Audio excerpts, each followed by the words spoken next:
Welcome, fans from the Lakes from Brandon Valley High School. The schools participating in this event are members of the South Dakota High School Activities Association, which has adopted the rules under which this contest is conducted. A strong commitment to excellence, fair play, and sportsmanship are all vital to this activity's success.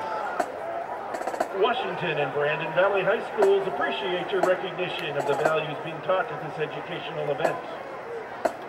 The officials for tonight's event are at referee Derek Omi, at umpire Steve Creer, at linesman John McGrath, at line judge Tony Payne, and at back judge Casey Volker. These officials are registered by the South Dakota High School Activities Association and have worked hard to learn the rules and apply them fairly.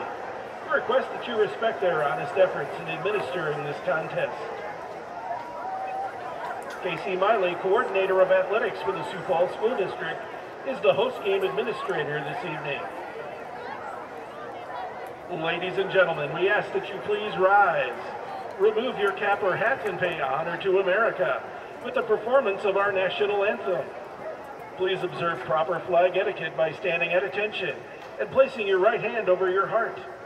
All veterans and who are out of uniform and military personnel may salute the flag as the Washington High School Marching Band performs our national anthem.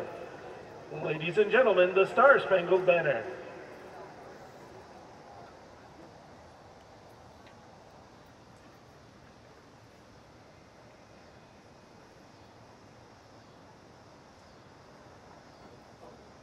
Tonight, the colors are being presented by the Washington High School Army Junior ROTC Color Guard, including Private First Class John Dedew, Private First Class Logan Rum.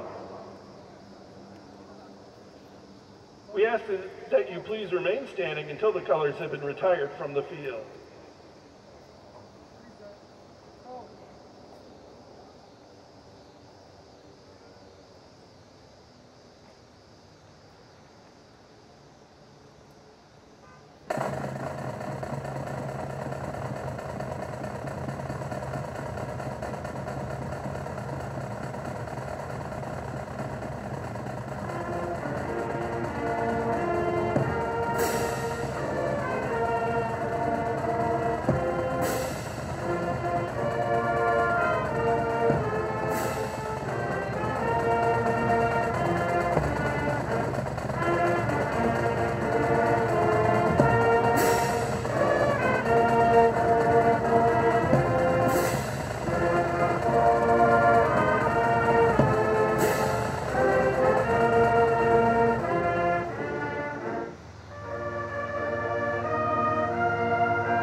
Ladies and gentlemen, welcome to Howard Field. At this time, let's meet our teams playing this evening. Beginning with the Lakes from Brandon and their starting offense. At a center, a 280-pound senior, number 56, Jack Haverson. At a guard, a 250-pound junior, number 71, Zach Bennett. At a guard, a 235-pound senior, number 75, Quinn Brody. At a tackle, a 250-pound junior, number 67, Jared Vanderbush. At a tackle, a 270-pound junior, number 72, Zach Rogo. And a tight end, a 200-pound senior, number 11, Cole Siegfried. And a wide receiver, a 175-pound junior, number 6, Ty McGann. And a wide receiver, a 195-pound senior, number 83, Carter Oltoff. And a fullback, a 205-pound senior, number 30, Andrew Hansen. And a tailback, a 190-pound junior, number 2, Jesse Steffel. And starting at quarterback for the Lynx, a 180-pound junior, number 10, Thomas Bolton. Ladies and gentlemen, the Brandon Valley Lynx and their head coach, Chad Darrow. Now, let's meet the starting defense for your Washington Warriors.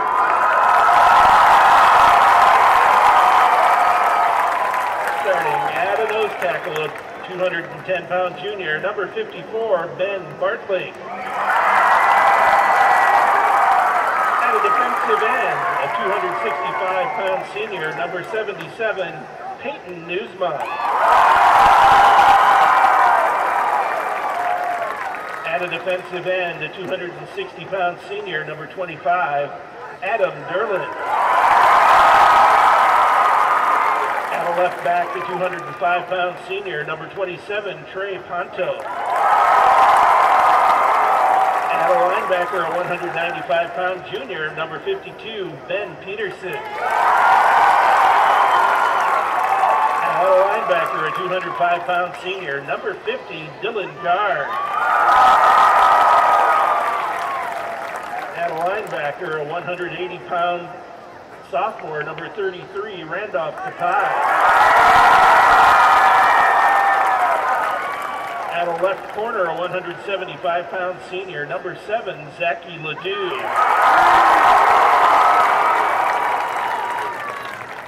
At a right corner, a 175-pound junior, number 29, Freddie Frederick. At a free safety, a 180-pound senior, number 21, Robert Doherty.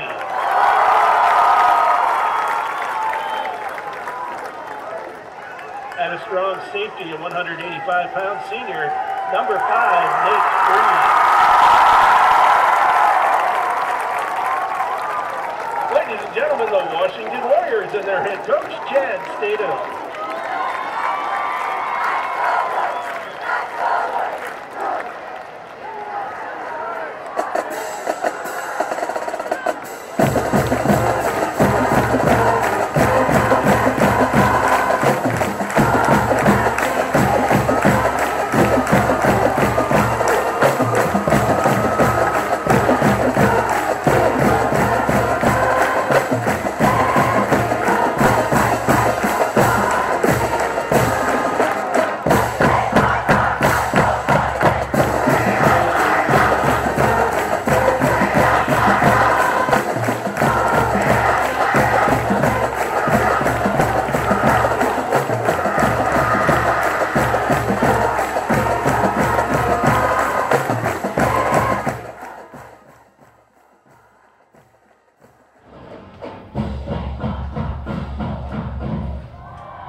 Welcome back to Howard Wood Field for tonight's second game between the Sioux Falls Washington Warriors and the Brandon Valley Lynx.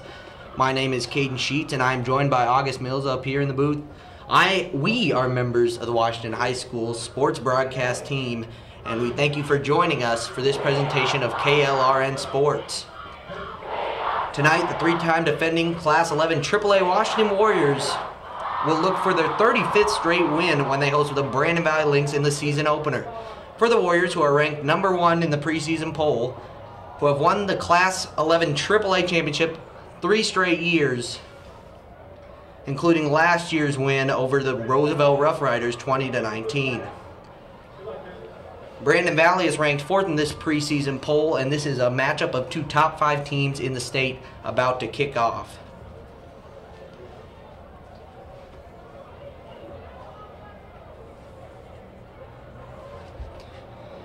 Now the team's getting ready here. Chad Statham will rile up his boys.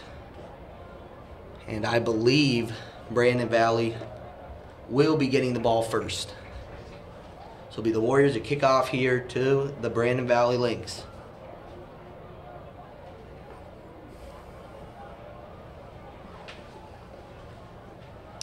Now both teams take the field, and it'll be Washington to kick off here. And I believe kicking off for the Warriors is Luke Behrens.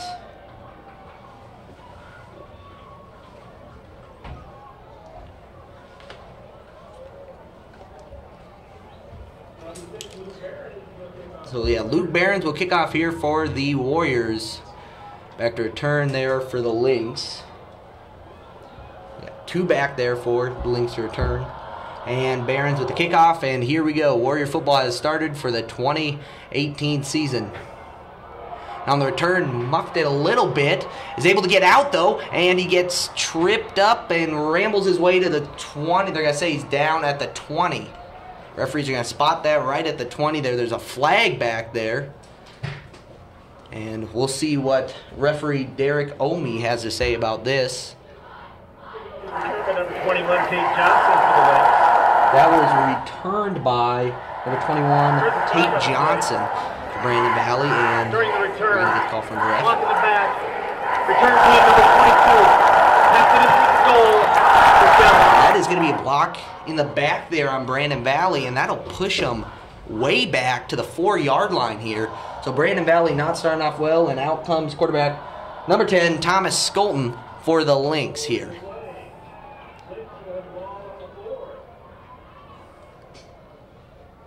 And Skolton under center here at his own 4, and they'll ramble forward for a few yards. And that'll bring up about 2nd and 7 here for the Warriors. Excuse me, for the Lynx.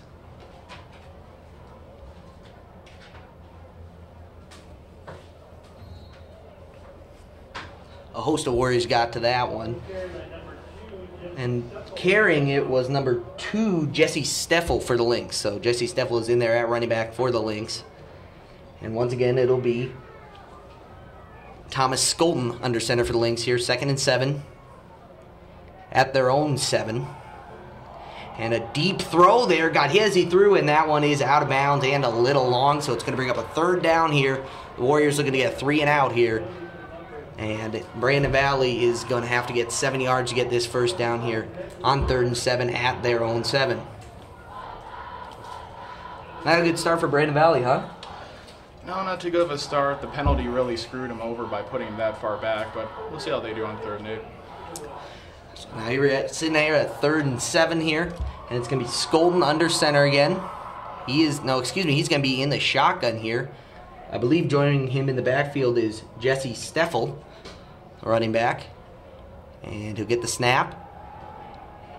Steps back, throws, and that might have been some miscommunication or just aired that one, but not the best start for Brandon Valley here, going up against a tough Warrior defense, especially that defensive line led by senior ends Peyton Newsma and Adam Derlin. So now Brandon Valley is going to punt from their own 7. And back to return for the Warriors, Nate Freeze and Jet Anderson on the punt here.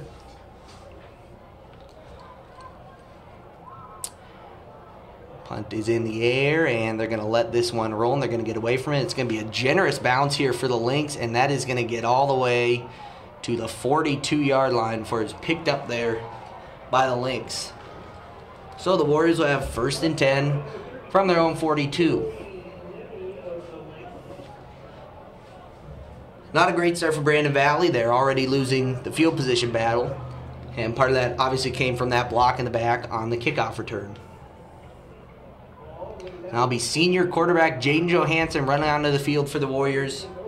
Yet again, this is his 3rd straight year starting, and he's looking to get his 4th ring this year. In the backfield with him will be Tupac Capella for the Warriors, another senior. And it is the handoff to Capella, gets outside and actually gets wrapped up in the backfield there by the Lynx.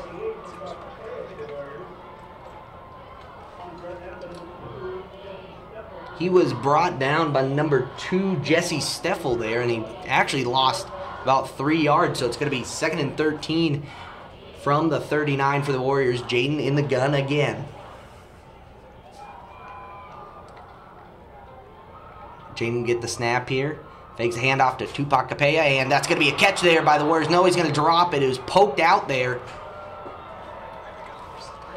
And I believe for the Warriors, that was Jet Anderson. Had his hands on the ball, got knocked out there by a Brandon Links defender. So now the Warriors, they're facing a 3-and-out as well here. It'll be Jane Johansson in the gun. They're going to have to dial something up to get decent yardage. And we'll see what Statham dials up here. Makes a handoff, steps into it. Throws at Jet Anderson. This time it is caught, but I'm not sure if he got enough from that spot. It looks like it's going to be a first down for the Warriors. That's Jet Anderson, senior wideout, getting the first down for the Warriors. So the Warriors avoid a 3-and-out, and they're going to keep this drive moving. They're all the way up to the opponent 48, and it's going to be 1st and 10 here for the Warriors. And Jaden Johansson stays in his shotgun. Could be seeing this a lot this year. Senior quarterback has developed very well. Of course, started the last 2 years. This is his 3rd straight year starting. And he'll hand off to Tupac. Tupac makes a move and gets knocked down at the line. So far, the Warriors have not been able to get that running game going, and that's been a staple of their championship teams of the past 3 years. So that'll bring up 2nd and 10. No gain for Tupac Capella. And it'll be Jaden Johansson once again back in the shotgun. Lynx defense switching here at the last second. Jaden Johansson. Play action. He's rolling. He throws out the last second. It's going to be Jet Anderson towards the sideline. And he's going to get well past the first down. That is another complete pass to Jet Anderson, who he's targeted now 3 times. So that'll move the chains, and that'll be another first down, this time from the 30. So a good 18-yard pass there from Jaden Johansson to Jet Anderson. 1st and 10. Trips on the left side. Jaden will roll to the left side and then end up throwing to a man, going out of bounds. And he made the catch, I believe, and that's going to be first down. 12-yard completion to number 19, Tyus Hansen. Tyus Hansen makes a catch as he was rolling out to that left side. And it's going to be 1st and 10 again, this time from the 18-yard line. The Warriors finally getting some offense going. Trips on the right side for Johansson in the shotgun. He'll roll that way again. This one's a shorter pass to Jet Anderson. Jet Anderson makes a move, and he keeps pushing, gets to about the 11-yard line. That's going to be a 7-yard pass.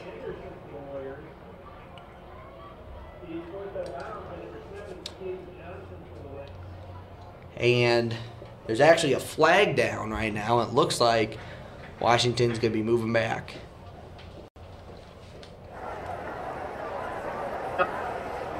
Coming in on the offense. Replay first down. So they're going to replay first down here. That's going to be a 5-yard penalty on the Warriors. I believe they had too many men in the backfield. So here we go now, 1st and 15 for the Warriors, back at the 23. Johansson will be in the shotgun, and there'll be trips on the right side again. So far, what I've noticed from the Warriors is they're throwing the ball a little more than they used to. And speaking of, here it is. Steps back and kind of threw that one up there, a little bit of rainbow ball. Wasn't able to connect.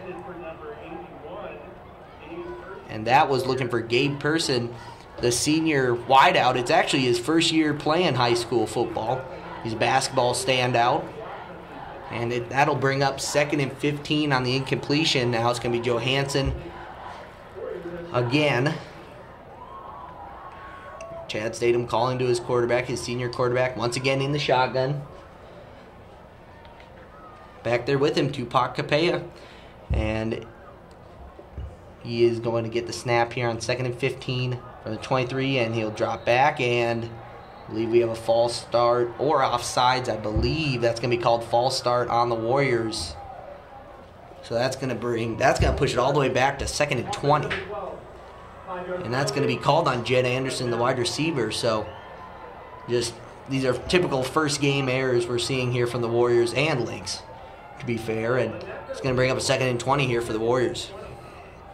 And you should expect to see some more passing this year from Johansson, now a mature senior quarterback. Yep. 3 years in the system. It's time to air it out. And he's going to be alone there in the shotgun. Trips on the right, and Capella went out to the left. So he will be alone in the backfield, and he's going to step up into the pocket, rifle one, and that is knocked away there by a Brandon Valley cornerback. Came storming in there. I believe that was intended for Tyus Hansen for the Warriors. And it was broken up by number 7, Hayden Johnson for the Lynx. And now that's going to bring up 3rd and 20, and I'm hoping that there will be a pass here, but you never know. Chad Statham does like to utilize the running back position. You can't blame him with a star like Tupac in the backfield, but he is coming off an injury, so that'll be something to keep a look at here as this game goes on. And play action, quick slant play, and he fumbled. He fumbled after making the catch. I believe they're going to call that fumble. It's Brandon Valley ball. So threw it out there to, I believe, for the Warriors, I believe that was Jacob Smith who fumbled it there, and that's going to be recovered there by the Lynx. Carter Olthoff is the one who recovered that fumble. So now Brandon Valley comes back on the field. They got to feel fortunate. The Warriors are looking for at least 3 there, and it's going to be once again Thomas Skolton under center for the Lynx. They got a power formation, just one wide out. And it looks like Warriors sense a blitz. He's going to drop back to pass. And a flag is down. Still running was Skolton, and he gets dragged down after gain about 1. He had to scramble there with the pressure coming from the Warriors. And there's going to be a holding call on the Lynx here.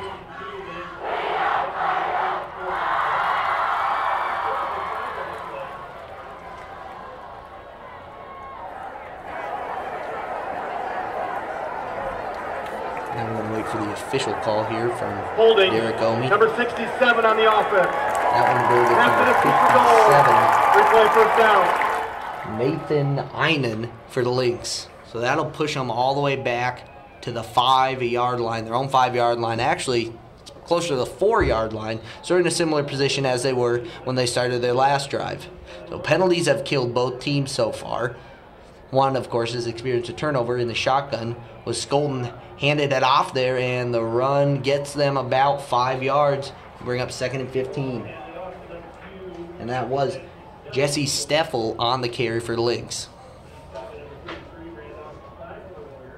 And that was, I believe that was Randolph Kapai who made the stop for the Warriors there, along with a couple other Warrior defensive players. So now 2nd and 15. The Lynx looking to hopefully get something going here against this strong defensive line. For the Warriors, it'll be 2nd and 15, and in the shotgun will be Skolton.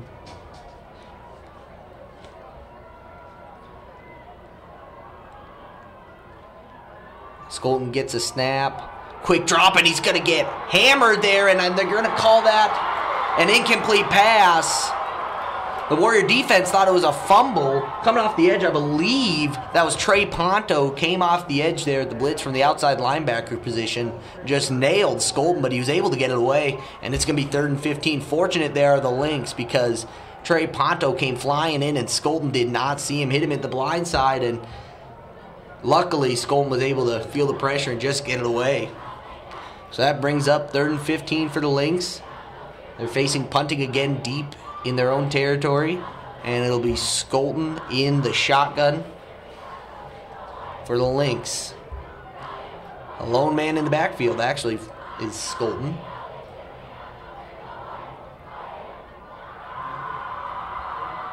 And there's going to be a flag called, and I believe it's going to be a delay of game. So delay game against Brandon Valley, that'll bring up, and that pushes them back another 5 yard. They're back to the 5. So it'll be Skolton again in the shotgun, alone in the backfield. And the Warriors could bring pressure, but most likely will do their best to stop a long ball here. Is 3rd and 20. And has to step into the pocket, does Skolton. Has a man, but it just out. It was too far, wasn't able to corral that before going out of bounds. It's going to be 4th and 20, and they're going to have to punt again. So, another 3 and out for the Lynx. So far, they've had 2 tries, 2 3 and outs, and they're going to punt again to Nate Freeze and Jed Anderson for the Warriors. Just some real silly mistakes here at the beginning of the game you'd expect. Yeah, it's first game, first week. These are the type of mistakes you expect. And the punt, not a lot of pressure on that. A high punt, that's going to get out to about the 30, take a nice bounce for them, and that should get to the 41. So that's, I believe, a 36-yard punt there from the Lynx. That'll set up 1st and 10 at the 41 for the Warriors. I mean, Jaden Johansson will come back onto the field for the Warriors along with Tupac Capella. Once Chad Statham tells him what he wants to do. Maybe we'll see more running this time. We're not really sure. Tupac is, of course, coming off that injury. And we'll see how much they utilize him here in this game. Another storyline for the Warriors is an inexperienced offensive line, only returning 1 starter. So we'll see how they hold up here in the run game. Right now it's Jaden Johansson in the pistol, and he will hand off. No, he'll play action pass, and that's going to go too far. And the receiver got bumped a little bit, but not enough contact for a pass interference, and that was Gabe Pearson out there, who was the intended receiver. So now it'll be 2nd and 10 for the Warriors after airing it out. On 1st down, we'll see what Chad Statham does. This is the type of play where you'd see Chad Statham run the ball. Well, he runs a lot on 1st and 2nd down. But it's been a staple of his offense, yeah. All right, so Jaden once again in the pistol. Tupac 3 yards behind him. Hand off to Tupac this time. Goes to the right, cuts in, pushes the pile forward a little bit. Gets about 4 or 5 yards there, out to about the 37. So the Warriors set up a manageable 3rd and 6 situation here. You can do a lot of things at 3rd and 6, can't you? You can run with Tupac. That's always effective for them. Jaden Johansson, the slant plays have been effective for them in the Chad Statham playbook. And we'll see what he comes up here on 3rd and 6. Trips to the left. We'll see if Jaden rolls that way. That's been kind of his staple. And the play action over the middle, looking for Jed Anderson, and he overthrew him. So most likely the Warriors will punt here from the 37. And I believe, yes, the punt team is coming out there, and that's going to be Luke Behrens on the punt. So the Lynx force a 3 and out here, and both offenses really not really clicking here. And this isn't what you'd expect really from a Warrior offense that typically dominant in the run game, solid in the pass game. They're looking to utilize the pass. A bad snap. Behrens barely gets a hold of it, but is able to get the punt off, and that's going to go all the way back, and that's going to go into the end zone. So I believe they'll start at the 20. So that's going to be a touchback there. Luke Behrens was a punter. Solid punt. He was able to get it off after really struggling with the snap. I'm not sure if that was a bad snap or if he just couldn't get a hold of it, but just another of those first week mistakes that we're seeing here for the Warriors and Lynx. So 1st and 10 for the Lynx, starting at the 20. See what head coach Chad Garrow gets going on offense for this drive, because what they've done so far has not worked. So we're going to see here with Skolton once again in the shotgun. Skolton hands off to Steffel, goes to the right side, and he is chased by a host of Warriors there. I believe the first one to get to him was Zachy Ledoux, gains maybe a yard, and that's going to bring up 2nd and 9. So that was Zachy Ledoux and Ben Bartling who chased him out of bounds. And that'll once again bring up 2nd and 9 here. Skolton still under center for the Lynx. Comes running out after his head coach, Chad Garrow, gave him the instruction, and we'll see how they line up.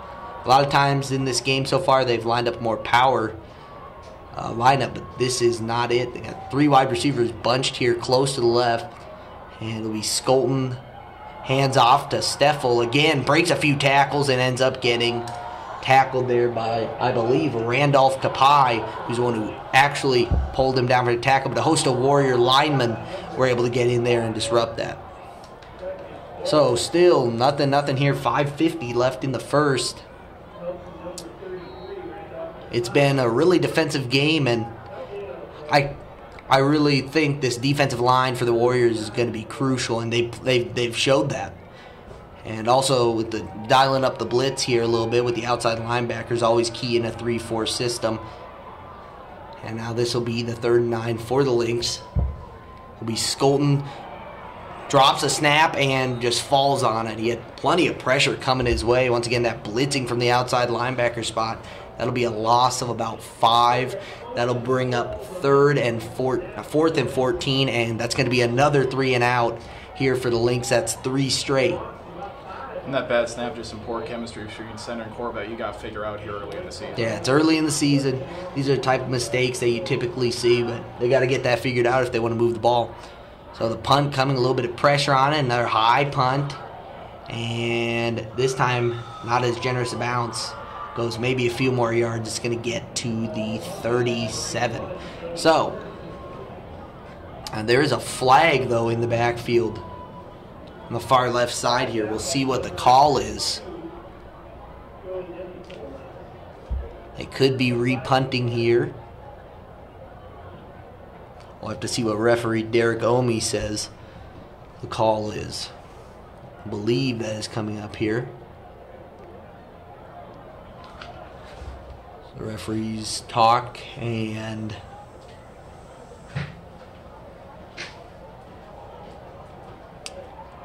see what the call here is. Offense. Yards.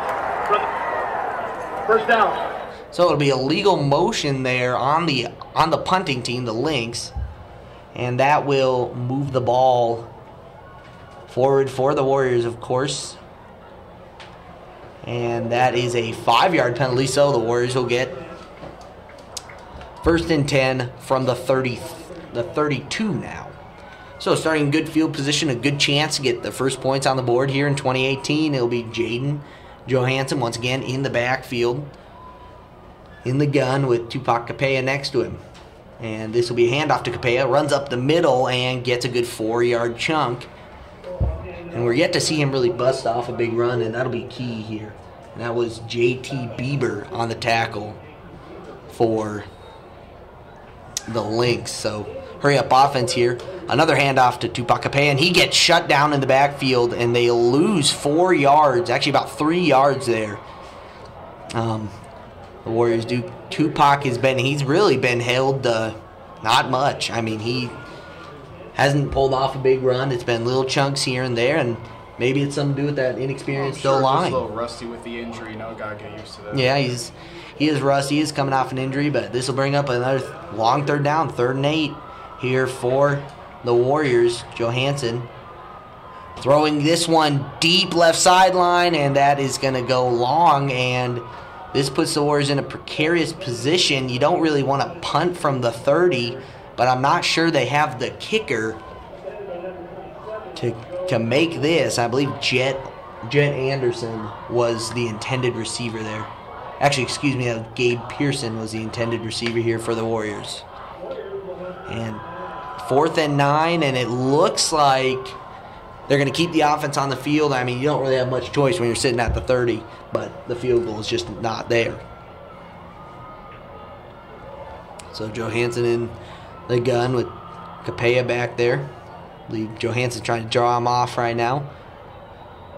And that's going to be a timeout from Chad Statham. We'll see what they end up doing here for the Warriors when we come back after this timeout.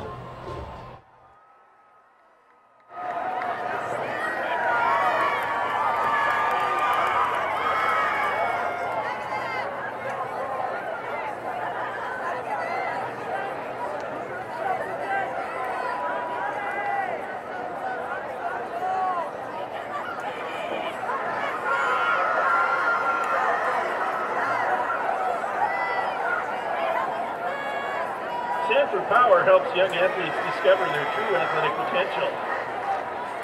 No matter the sport, by utilizing certified coaches, proven practices, and the latest technology.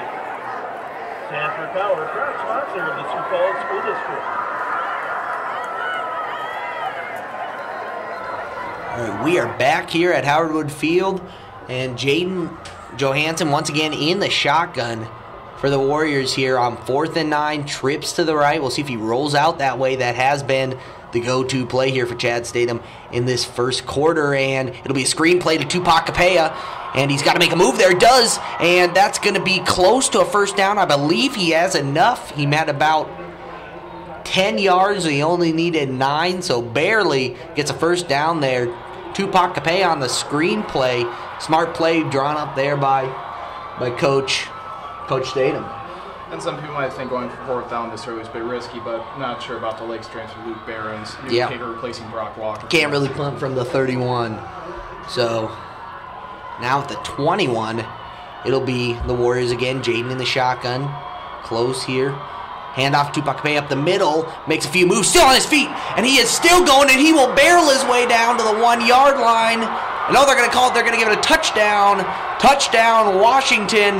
That was Tupac Capella, the senior star running back. Rambled his way. It looked like there was no way he was going to keep going. Able to keep his footing and run into the end zone for the Warriors. That'll be a familiar sight for them, hopefully, this year. So 6-0 Warriors strike first here, and that'll be Behrens to kick the extra point. What a run. Oh, yeah, first and many for Capella this season. Able to use his strength there on the draw play. And the snap is... Oh, the player came flying in there almost. Got a finger on it, but that is in for Luke Behrens on the extra point. 7-0 Warriors have the lead. And we will be back when this kickoff comes up.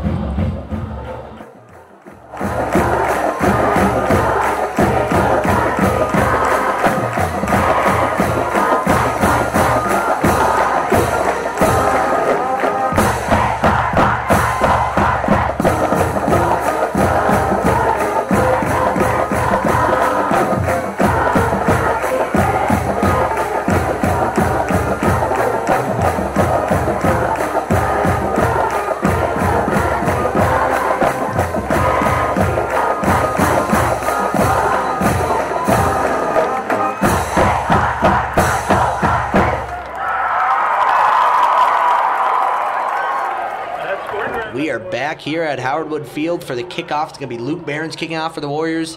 After that touchdown drive, 5 plays, 1 minute 25 seconds there, 37 yards, and capped off by that 21-yard touchdown run from Tupac Capella.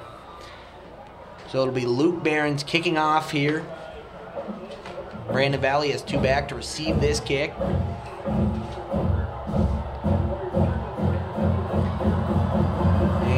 Is the kick. So this is a kick that's going to go to about the 7, and they muffed it again. I believe that happened on the first kickoff of the game. So another rough start here for Brandon Valley. They're just not putting themselves in good position. No, like I said, early season mistakes. Hopefully they'll be corrected later on in this game. Yeah, they're going to have to get something going because this defense has been stout for the Warriors basically for the last 4 years. And if it continues like this, they're just not putting themselves in a position to be successful on the football field right now. But we'll see if they can get a long drive going. Here's the first quarter winds down here, and about 3 minutes left in this first quarter. So it'll be, this time they're going to go into more power formation. It's going to be Skolton under center again with Steffel, I believe, in the backfield. And the Warriors are going to bring blitz here. Steffel's going to run to the right side. Gets pulled down there by a host of Warrior defenders for about a 3-yard gain. Solid start for the Lynx. Interesting to see them going back to that power. That's how they started. Didn't work out. Then they went back to the shotgun. Didn't work out. Now back to the power. We'll see how that works out for them. You want to stay with the running game. Even if it does work early, stay with it. Wear down the defense. That is a solid option here for them as they have struggled to get anything going on offense. But here's 2nd and 6. We'll see if they can build off that 4-yard run. Now they're going to put Skolton back in the shotgun. And they are going to hand it off to Steffel, and he is going to run forward for a gain of about 2 yards there. A hard-fought 2 yards, albeit, so that's going to bring up a 2nd and 4 for the Lynx. Actually, it's going to be closer to 2nd and 3. 3rd and 3, excuse me, for the Lynx. So Peyton Newsma on the tackle, and a host of other defenders, of course, for the Warriors, rallied to that one. So 3rd and 3, this is a chance to get their first down of this game. Skolden is going to be under center here in the power formation. And they are going to roll him out on the play action pass. Look, he was going to try and throw across his body. He ends up getting the pass off. He made the catch, I believe, but he didn't gain much. Gained about 1 yard. That's going to bring up about 4th and 2. Probably gained 2 yards. That's going to bring up about 4th and 1 here for Brandon Valley, and they are not going to risk it. They are going to punt. So Brandon Valley close to getting their first down of this game, but just too much pressure coming from those two ends. Adam Derlin, Peyton Newsma are going to be huge for that defense this year. They've been their starters last year, played a lot their sophomore year. It'll be interesting to see what happens here in the punt. Once again, this one's a little longer. It's actually going to be caught by Jed Anderson, runs forward for a few yards and goes out of bounds. It'll be 1st and 10 for the Warriors at the 43-yard line.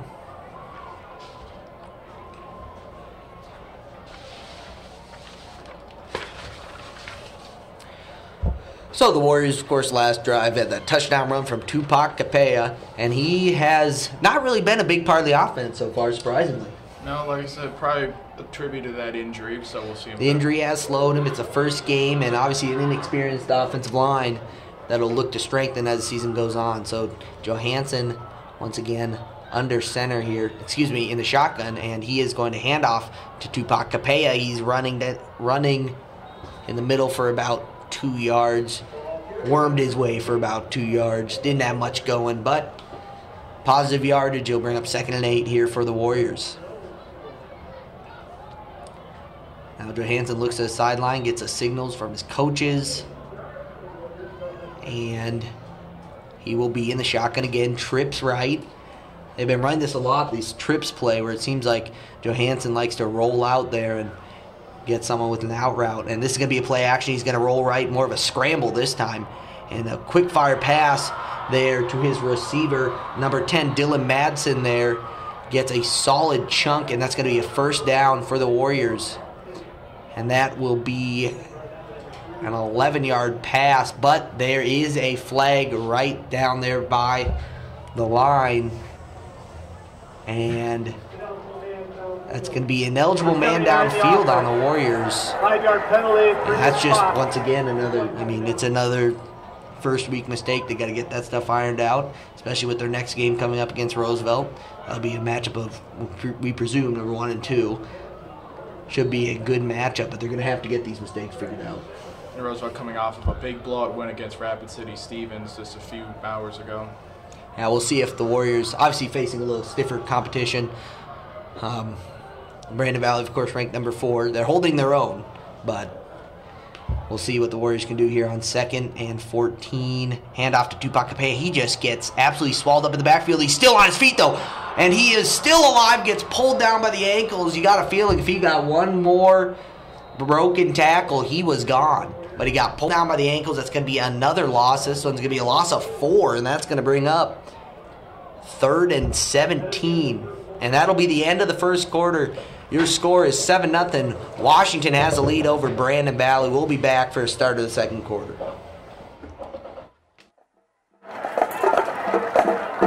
of the first quarter, our score, Washington Warriors 7, Brandon Valley Lynx 0.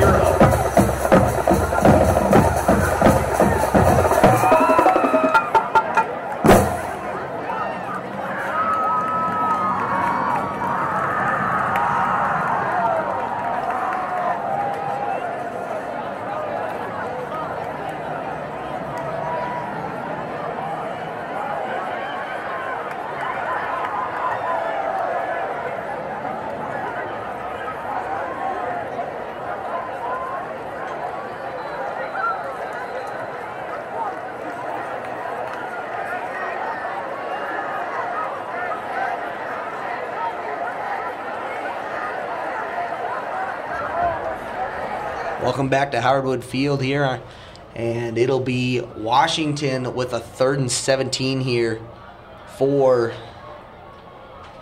to start off this second quarter here. Jane Johansson in the gun. He'll have trips to his right on the far side of the field, and he gets a snap here.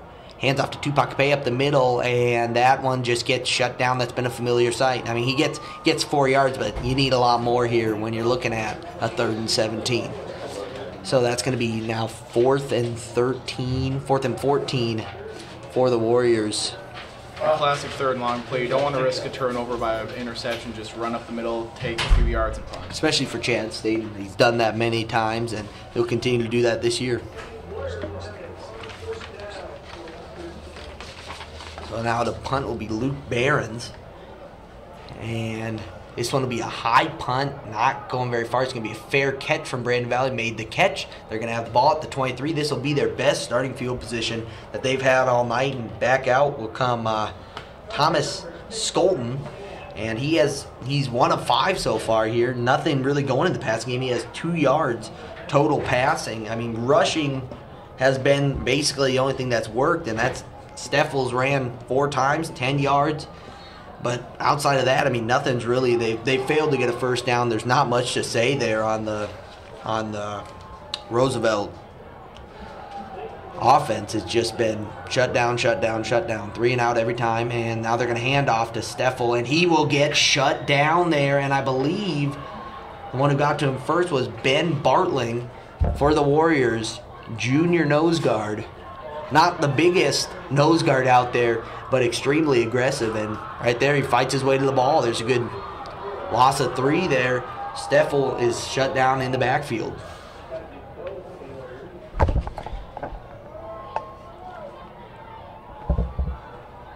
So this will be Steffel.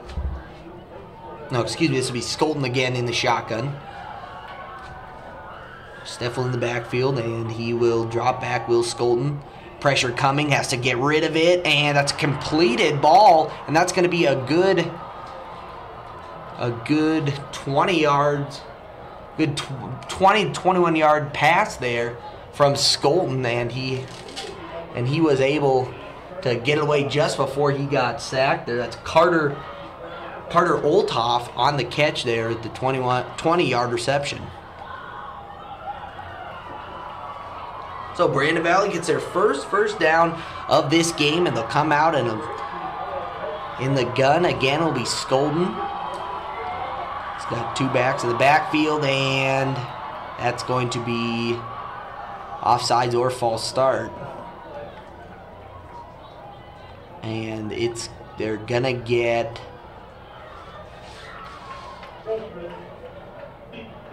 So there's going to be encroachment there on Trey Ponto. And it looked like he almost just lined up over the line, jumped. He jumped at right before the ball was snapped, trying to time that rush, and that's another 5-yard penalty, and it's one of those mistakes we've just been seeing all day. So now 1st and 5 here for the Lynx, finally getting something going. Skolton will go back under center. And play action pass rolling. I believe that's Steffel on the catch. Runs it about another 5 yards. It's going to be a first down. So a 5-yard completion there from Skolton. Actually, it's going to be, might be just short of the first down for the Lynx. Might be looking at a 2nd and inches. Yeah, it's going to be looking at 2nd and inches here for the Lynx. So far, this drive has been kind to them. They finally got something going over the air.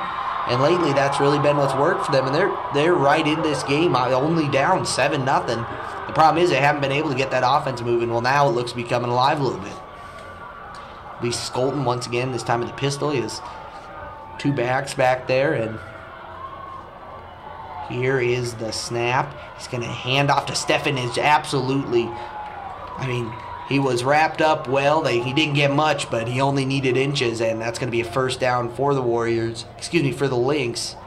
Their 2nd of the drive. So Brandon Valley finally flipping the field position battle, and since the start, it's basically been Washington gets the ball around the 50, and Brandon Valley's been in their own 10. I'm starting to see that Lynx offense shake that rust off. Yep, you're starting to see both sides really starting to ramp it up here a little bit. So it'll be Skolton again in the shotgun.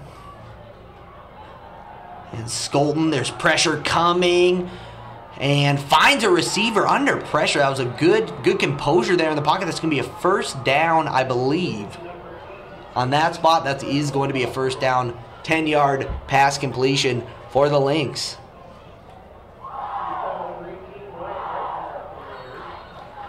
So that's going to be 10-yard completion officially, and it'll be a first down.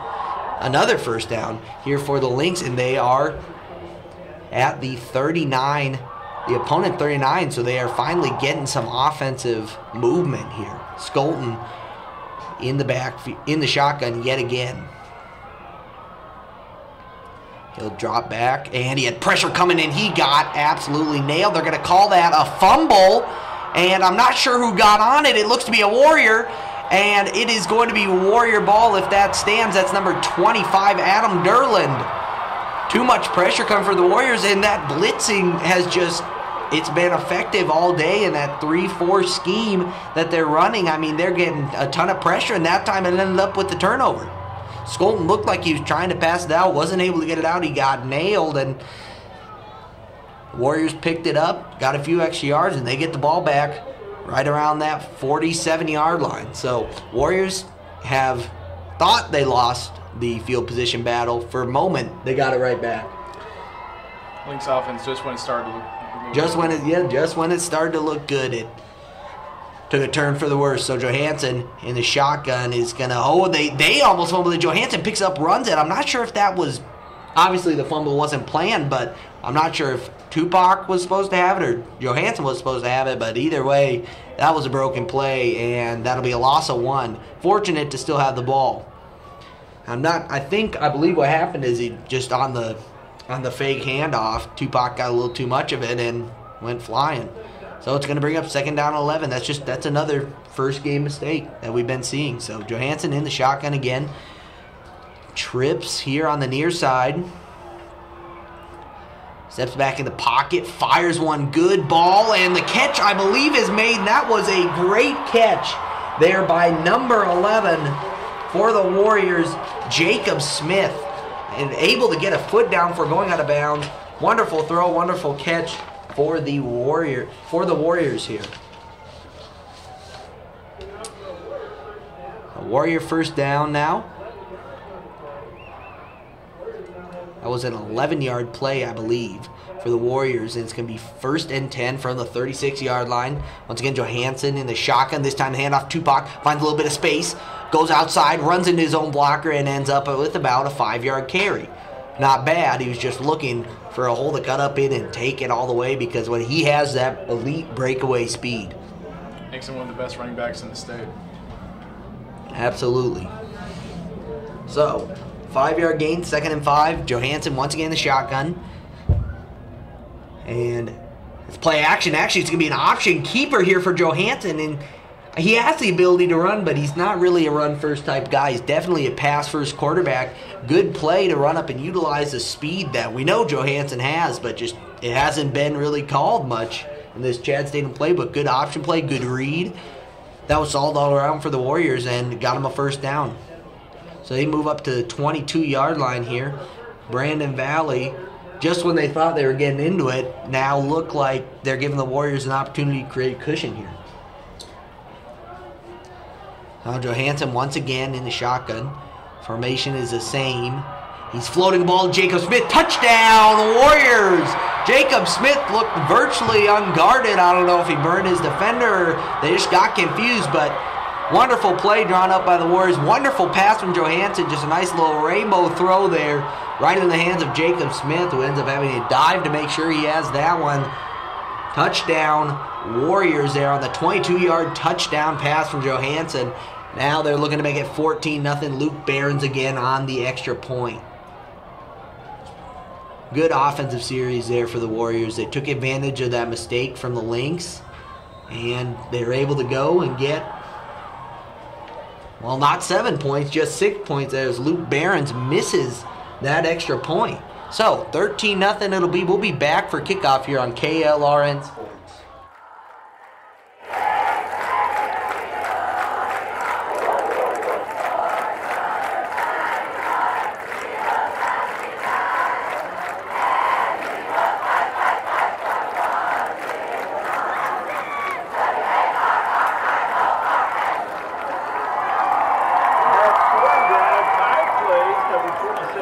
which took 1 minute and 35 seconds. Ended with a 23-yard pass play to Jacob Smith. 7:07 remaining in the half. Brandon Valley Lynx 0, Washington Warriors 13.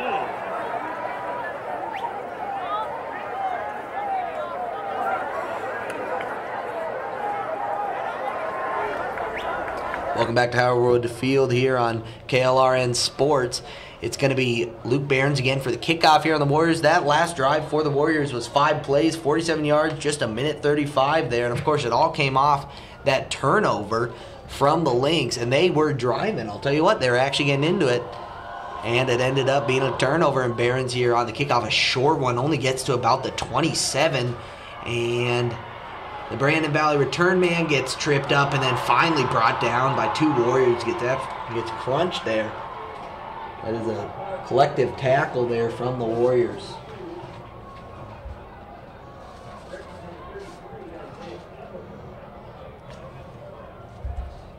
So it's going to be 1st and 10 here for the Lynx at the 28.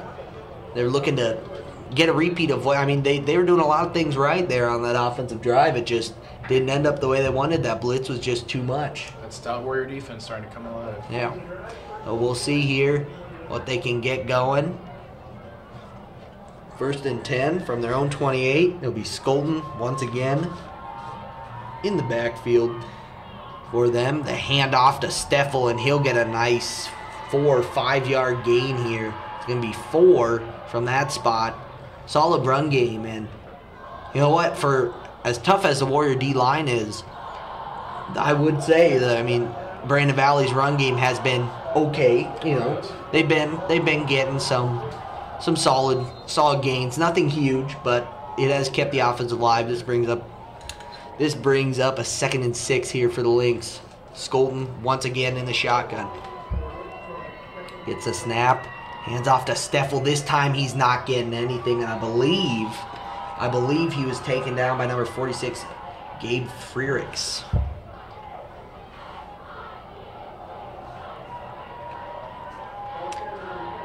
So that is going to lead to a 3rd and 5 here, actually. So he got about a yard and then was absolutely shut down after that. Good push by the Warrior D-line. We'll see what the Lynx want to do here on this 3rd medium. This is an opportunity for them to keep the ball moving down the field, because they do need a drive here. They need to show that they can get something going offensively. Skolton will get the snap, drops back. Pressure was coming again. That pressure is just, it's getting in Skolton's head. And you can't blame him. They're coming from everywhere. They're coming from both sides. They're coming up the middle. I mean, this blitzing by the Warrior defense has been absolutely solid. It's led to many 3-and-outs here. So, looking at, this is yet another 3-and-out for the Lynx. Just when we thought their offense was figuring things out, they stall again, and they'll be punted to the Warriors. And the Warriors here, with about 5.5 minutes left in this quarter, have a chance to really take a hold of this game. So there's a snap, and the punt is low, and we'll get to about the 36-yard line. Solid punt there by the Lynx. Wasn't able to get much of a roll because it was kicked towards the out of bounds. And that'll lead to 1st and 10 on the 36 for the Warriors. Of course, last drive was a touchdown for them. Jaden Johansson with a rainbow pass to Jacob Smith to end that one. So, speaking of Johansson, comes back out for the Warriors yet again. Tupac Capella again in the backfield. And he will hand this one off to Capella, and he'll go up the middle for a solid gain of about 5 yards. And that's bread and butter for them. That's Chad Statham offense right there. Chad Statham playbook, all running on 1st and 2nd down. The 5-yard gain, 2nd and 5 for the Warriors, and Johansson once again in the shotgun. And he will hand off again to Capella. This time stalls in the backfield and cut up, and he got 4.5 yards. So we're looking at about 3rd and 1 for the Warriors. So 3rd and 1 for the Warriors. Chance to really, if they can stretch this drive out, I mean, they can end the quarter with the touchdown and really Brandon Valley almost out of this game. Johansson runs up to the gun, ends up with a sneak, and he definitely has a good push from the Warrior offensive line. I do think the Brandon Valley was a little confused by that play. Johansson just came sprinting up under center. Push forward, got that first down. So 1st and 10 from the 47 for the Warriors. Johansson will stay in the gun for them. Capella once again in the backfield. And this will be play action. Throws it right away. Jed Anderson down the middle. Good catch for him. I believe that was Jed Anderson. No, excuse me. That is Dylan Madsen on the catch. And that is a good throw of about 21 yards.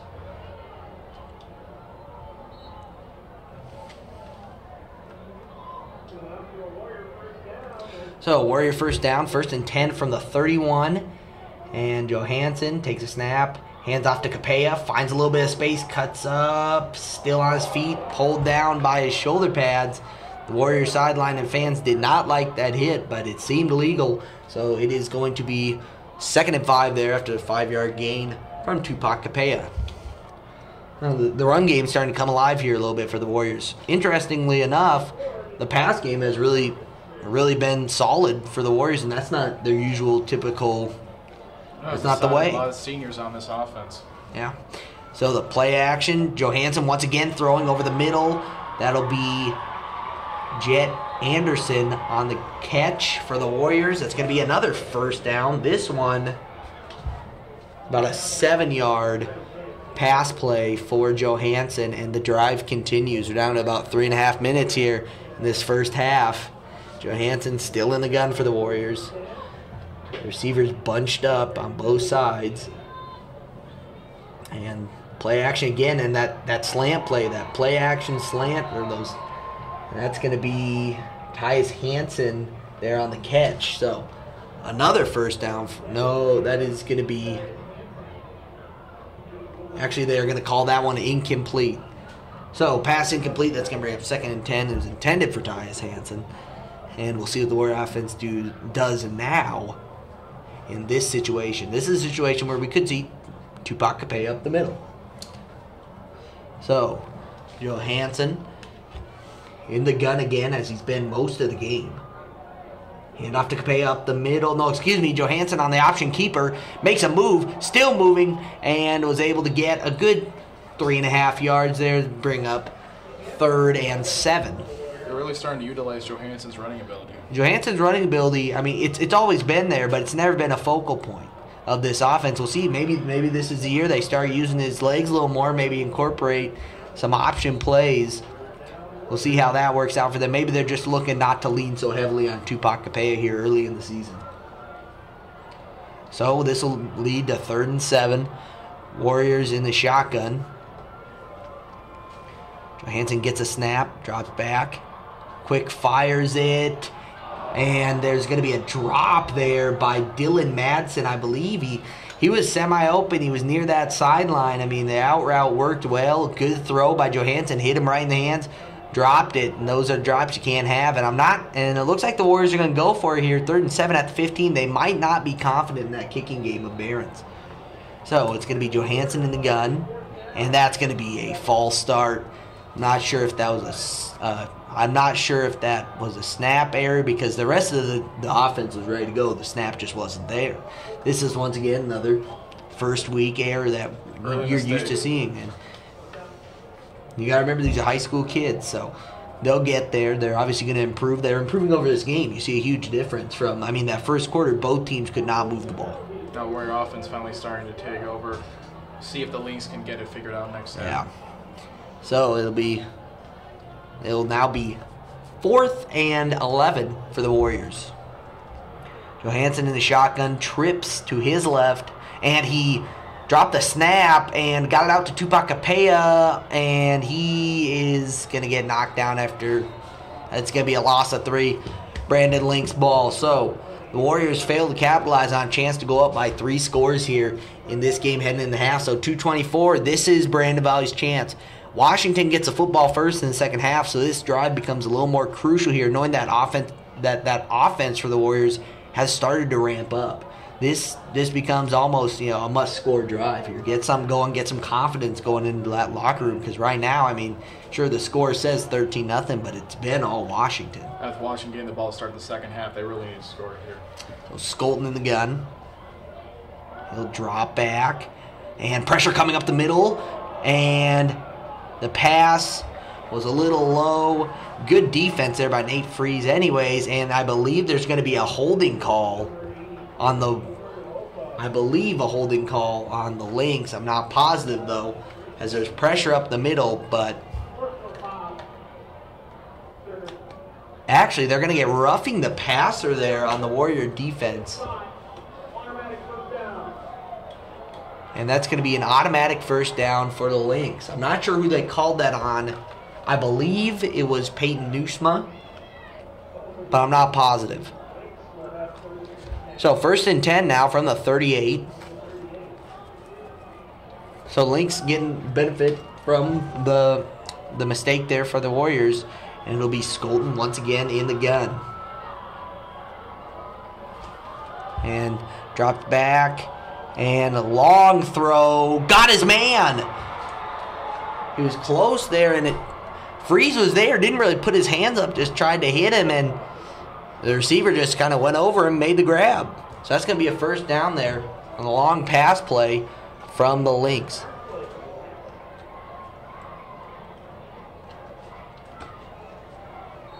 I believe that was caught by number 83, Carter Olthoff. Again, he has made a few plays here in this game. So the Lynx finally getting some movement. Just 2 minutes left here in this half. If they could score now, this would be big for confidence. Keep this game close. So Skolton in the gun. He's going to drop back. Pressure coming, and he gets wrapped up by a host of Warrior defenders. You look, you got senior end Adam Derlin, junior nose tackle Ben Bartling, and another senior end Peyton Newsman. They were all there to make that tackle.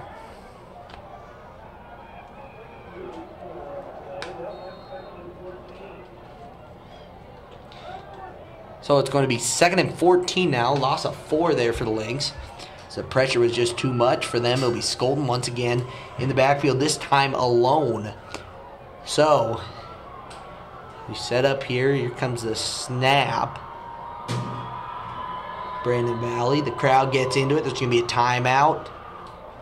Lynx. So Brandon Valley takes a timeout. We'll be back at the end of this timeout on KLRN Sports.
Welcome back to Howard Field here for this varsity football game between Brandon Valley and Washington High, and now we have a 2nd and 14 here for Brandon Valley.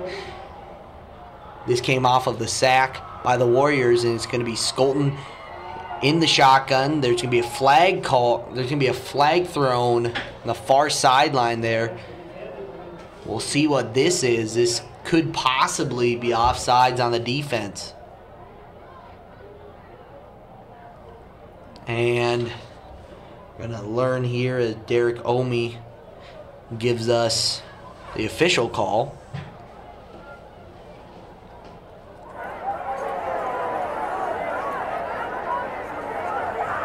Legal formation. And that's going to be a legal formation on the offense, so that is going to be a 5-yard penalty. No, they're actually just, they're going to lose the down. They're going to decline that penalty. So it's going to be 3rd and 14. So once again, Skolden alone in the gun. Pressure coming. Makes a throw, and it went off his receiver's hands. But if he made the catch, he had about 3 Warrior linebackers there to make that stop. So looks like Brandon Valley is going to have to punt, give Washington about a minute to get down the field if they so choose. They could, of course, run out the clock. They do get the ball first. But you got to feel set up in a score before halftime. I mean, score before halftime almost makes this game pretty tough to come back from if you're the Lynx. So here comes a punt from the Lynx. Punting from the 38. There's the snap. It was low, but he got it. Low kick. Should bounce. And into the end zone. Touchback. It'll be Warrior football at the 20. 107 left. We'll see how Jaden leads this offense. This could be, depending on how they decide to play this could be a quick, hurry-up type of pass. And there should be a lot of passing if they decide to go for that touchdown. But if they decide to run out the clock or just hand it off to Tupac, no harm in that. You know, you're looking at one of the best running backs in the state. Might as well try and feed him here, or you air it out and try and get a big play. You get the ball right back to start the half. So we'll see here as Johansson runs out again, and we'll see how they line up here. Right now, they got 2 tight ends and just Capella in the backfield. They're going to hand off to him, but that's going to be blown dead. Flag is thrown. That's going to be false start on the offense. That's going to make it 1st and 15. So another little mental error coming from the Warriors. That's been a common theme of this game for both sides, really making those first week errors. But they're starting to, at least we're starting to see both teams get some offense going, a little more discipline. And it'll be Jaden Johansson here, 1st and 15. The handoff to Capella, goes outside and cuts back in, and he will end up with an 8-yard run there.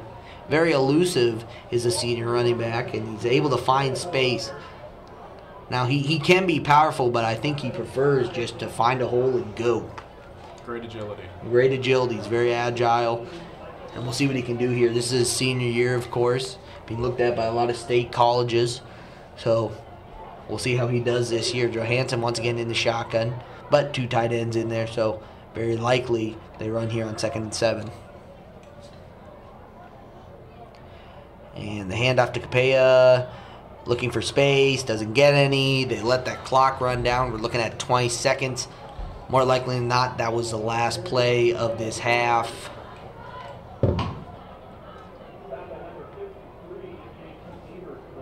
And it looks like they're going to let the clock run unless Statham decides to call timeout, but he is not going to do so. That'll do it for the first half of football. Washington Warriors lead the Brandon Lynx 13-0 here on KLRN Sports. We'll be back after halftime for the kickoff.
Ladies and gentlemen, tonight the Washington Warrior Marching Band will debut their 2018 show.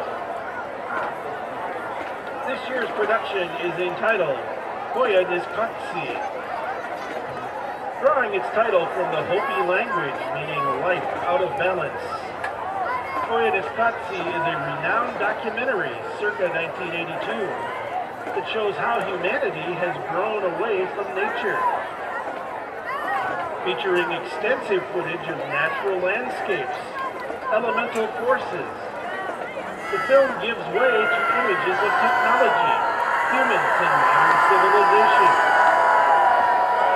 The film has no narration and ultimately tells its story through a series of images and music.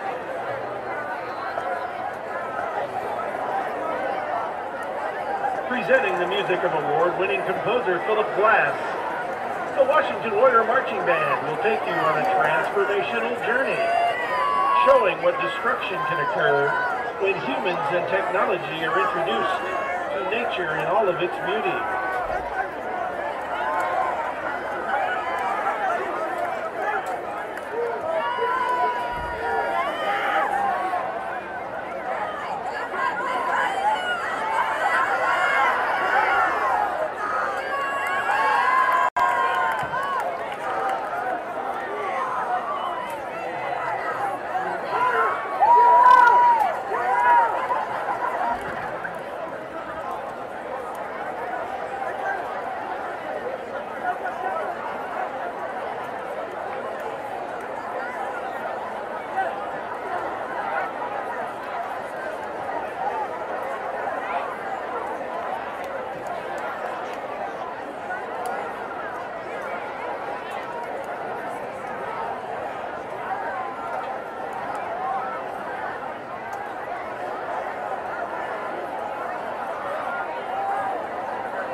Drum majors Andrew Deaver, Mariska Garath, and Emmanuel Michael. Is your band ready?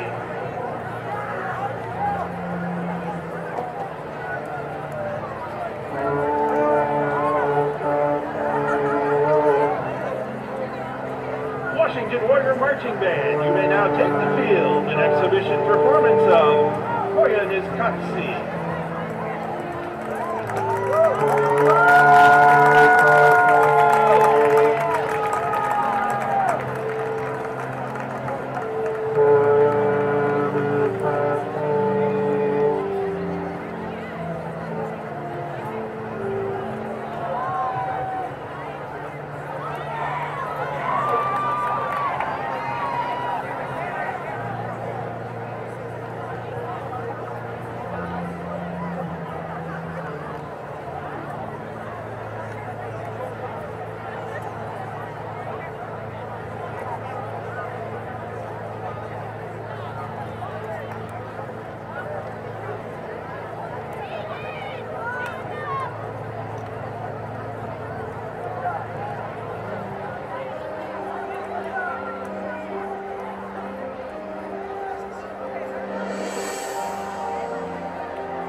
You can probably just get like.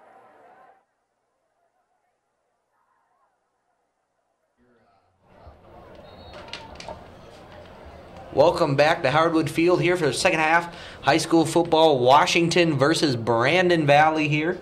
And we are getting set to kick things off. It's going to be Brandon Valley kicking to Washington. This will be the first time kicking because they were not able to put up any points. The offense was a struggle.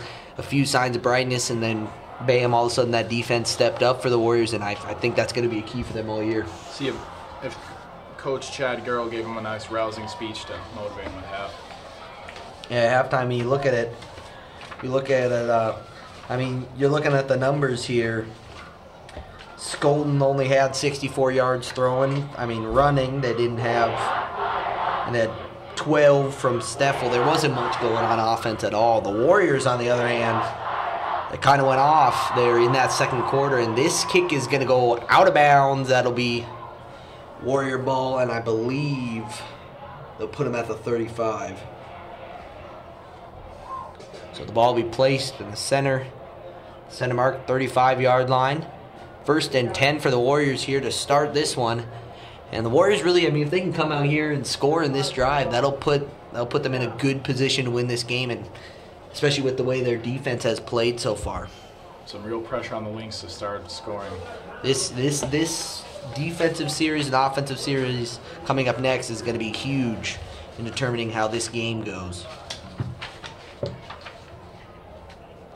And Johansson in the shotgun ends up having to keep it, and he'll fall down. He was being chased there by a couple of defenders there for the Lynx, and he will lose 6 yards there on a broken play.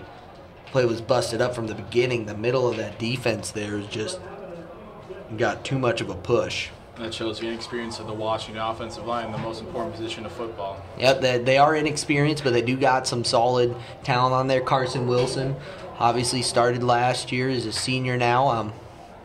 Brandon Dickens also had to start for some injuries last year, and so he's basically a returning starter. Johansson, a bad snap, is going to have to run, and he is going to keep running there, and he's found a little seam, and he stumbles and gets his way to the 40.5-yard line, so we're going to get a 3rd and 5 is where they're going to end up spotting it. 3rd and 5 there, a good 11-yard scramble there from Johansson. I don't believe that was a designed run. He had to scramble out of the pocket. The pressure was coming, and once again, as we said before, that inexperience of the offensive line coming in key here, but 3rd and 5. Johansson had to scramble. He'll drop again. Pressure coming. Hit as he throws. Long throw, and it is complete down the sideline. Gabe Pearson, the senior, gets his first catch of the day. A long throw, good throw. As he was getting hit, Jaden Johansson just put it up there on the money, and Gabe Pearson made the tough catch with the defender all over him. Gets out of bounds, and that is going to be 1st and 10 for the Warriors at the 23. So, quick, big play. I mean, that's about the first big play. I mean, we haven't seen many big plays. Most electrifying play of the game, for sure. Definitely. So now, 1st and 10, and then they lose the snap. That snap was just, I'm not sure if it was off or if Johansson couldn't corral it, but they're lucky to get back on that one. That would have been a huge turnaround. Huge momentum builder for the Lynx. So, basically a loss of 5 or 6 here for the Warriors. So we're looking at 2nd and 16 after that broken play. The Warriors just got calmed down. They got trips, left side, far side. Johansson in the gun, and he's looking to throw over the middle. That's going to be caught by Jet Anderson, I believe. Yes, that's going to be Jet Anderson there for a 14-yard completion. That'll bring up 3rd and 2, and this is a position you want to be in with a guy like Tupac Capella at running back. This is a solid position to be in because Johansson at this position we know can put a ball on the money, but Tupac's always a solid option for the Warriors. So 3rd and 2, and they're going to go with Tupac. It's going to be a counter play. Gets outside, 1st down, makes a move, and he's to the 4-yard line there. Good run there from Tupac Capella, and that will be a 12-yard run for him.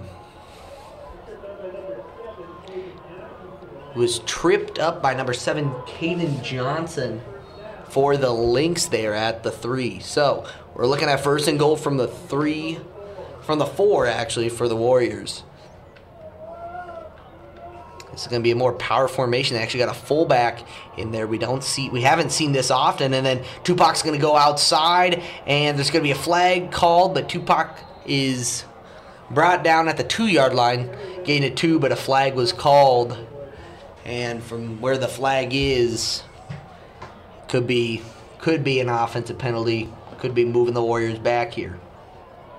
And that's going to be holding on the offense. 11, 10-yard penalty from the spot of final. That's going to be number 11, Jacob Smith, called for the holding the wide out there. So the Warriors now back up to the 14-yard line. 1st and goal from the 14. I mean, this isn't the best position in the world, but at the same time, it gives you some more room to air it out. Opens up the playbook a little more. So we'll see what they go with here. Johansson in the gun, trips left there on that far side. Once again for the Warriors, Johansson takes 2 steps, floats one. That's going to be a touchdown for the Warriors. And that puts them up right now 19-0. That is Gabe Pearson on the catch. Gabe Pearson, first year playing football, and he's making immediate contributions to this team. That was a big story, actually, as a lot of their summer camps. He was lighting it up, and he looks to be a big part of this team going forward. So, first touchdown for him, and I believe the Warriors are going to go for 2 here after missing that extra point. They might just not be that confident in the kicking game right now. Yeah, I have to give Barons a few games here. So, here we go. Trips left again for the Warriors from the 3, the 2-point attempt, and we're going to get an early timeout. So, Coach Statham forced to burn his timeout early here, but chance to be up 21-0. We'll see once we come back after this timeout here on KLRN. We'll be back 19-0 Warriors looking for 2 more. We'll be back.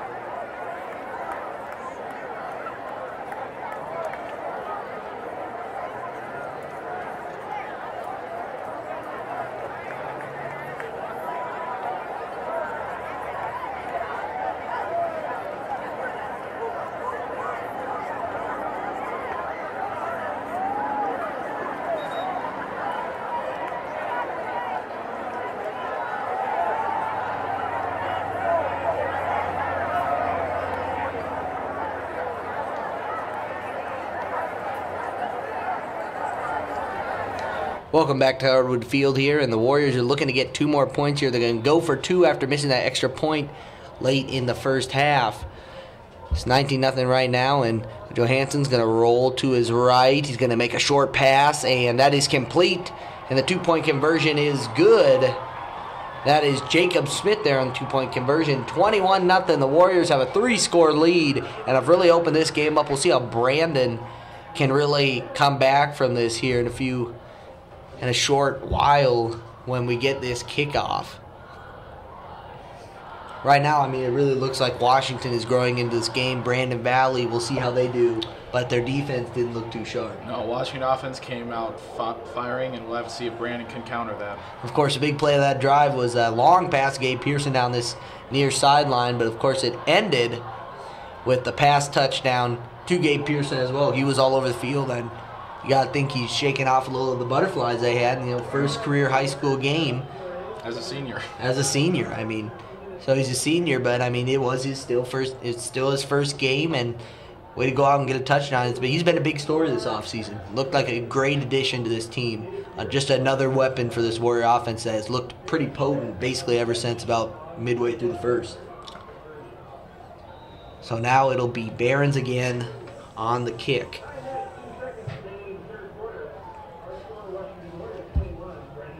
And here is the kick, kicking off to Brandon Valley. There's 2 people back deep. Solid kick, gets to about the 7. They'll be able to return this one. And they're not going to find much space. No, he's still on his feet. Gets to about the 30. So, got hit at about the 22. Ends up busting out for about 8 more yards. So, a solid return there. And we have a score update from around the state. O'Gorman has beaten Aberdeen Central 58-14 to start off 1-0. Once again, O'Gorman 58, Aberdeen Central 14. So here we go now. Brandon Valley has first down. They're in this power formation that they've gone to from time to time. It'll be Skolton again under center. Skolton the handoff to Steffen. And he gets about a 9-yard run out to the right side. Excuse me, that's Steffel, not Steffen, my bad. So that's going to be right on the nose, 10 yards from Steffel. That's probably one of the better runs that they've been able to get. I mean, the run game at first was okay, and it kind of slowed down. Then the passing game kind of came up, but too many errors for them to get a real meaningful point, as they're still sitting at 0. So power formation again, Skolton under center.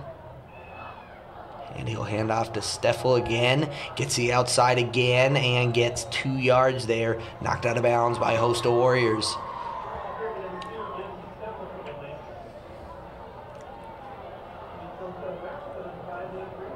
And I believe they're going to credit Nate Freeze for forcing him out of bounds there. So that's going to bring up 2nd and 8 for the Lynx. They've used that power formation twice in a row. We'll see if they get out of that here, which they've done. Yes, it'll be Skolton back in the gun again with, I believe, Steffel back there with him.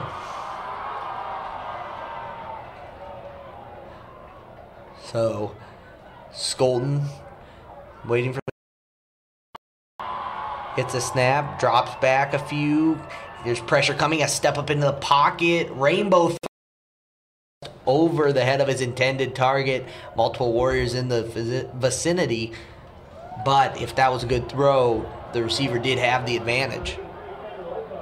And that was, I believe, intended for Olthoff again for the Lynx. He's been targeted many times tonight, and he's been a bright spot for them. So now another 3rd down for the Lynx. They haven't had many conversions on 3rd down. They really need one right now. They do need one right now. They got to get something going. And now Skolton once again in the gun here on 3rd and 8. Drop back. Pressure coming. A step up into the pocket. Good throw. And I believe that's going to be a catch and a 1st down for the Lynx. So that one is going to be caught by Ty McCann for the 1st down. It's a 9-yard pass play and gets Brandon Valley a much-needed 1st down. Could be crucial if they want to stay in this. They got to score here or in the next drive. Something's got to happen. So it'll be Skolton under center now. They're going to go back to that power I formation. And the handoff to Steffel gets a few shut down after about 1.5. So we're going to be looking at 2nd and 9 for the Lynx here coming up. I mean, right now, things are slow. No real exciting plays for the Lynx, but they're moving it right now a little bit. It's their best drive so far. We'll see what they can do. They got to obviously limit the mistakes, but they got to get something going. They got to get some type of energy because right now they seem almost a little slow. So now it'll be Skolton back in the gun this time. Steffel back there. There'll be a bunch of receivers close right side for him. And the handoff to Steffel on the sweep. Goes outside, gets a good 3 yards out of that run. That'll make it 3rd and 6 here for the Lynx. Another crucial mid-range 3rd down. It's kind of in the story of this drive. So we'll see how this plays out for Brandon Valley. They got to get a big play here if they want to really crack open this defense, because so far it's been solid from the Warrior defense. That blitzing has been elite. Not really haven't showed much of a weakness. A very stout defense so far from Washington.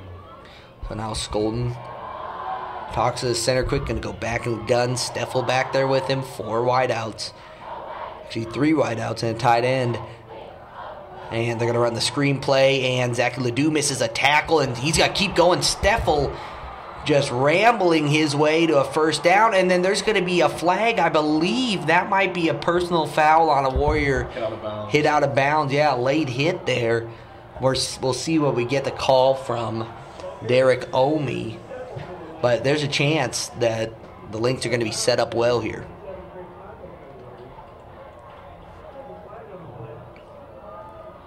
And the refs will talk this one out. Derek Omi is going to give us an official call here. Personal foul. Late hit out of bounds, number 27 on the defense. That penalty force half the distance to the goal.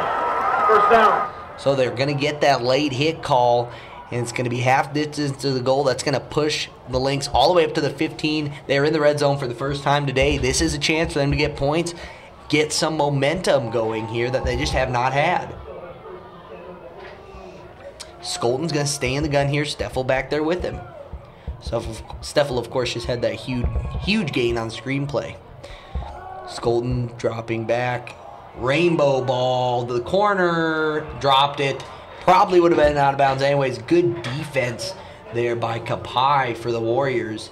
I'm not quite sure who that was intended for.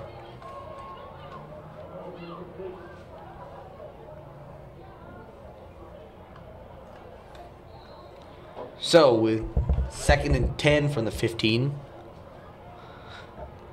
Lynx looking to get their first points in this whole game.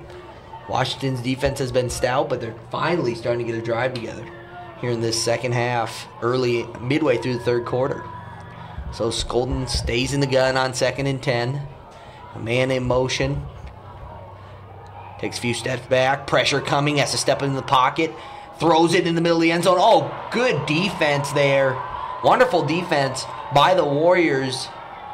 They're to knock that one away. And that crossing route's always dangerous, but the Warrior defense was equal to it, to say the least.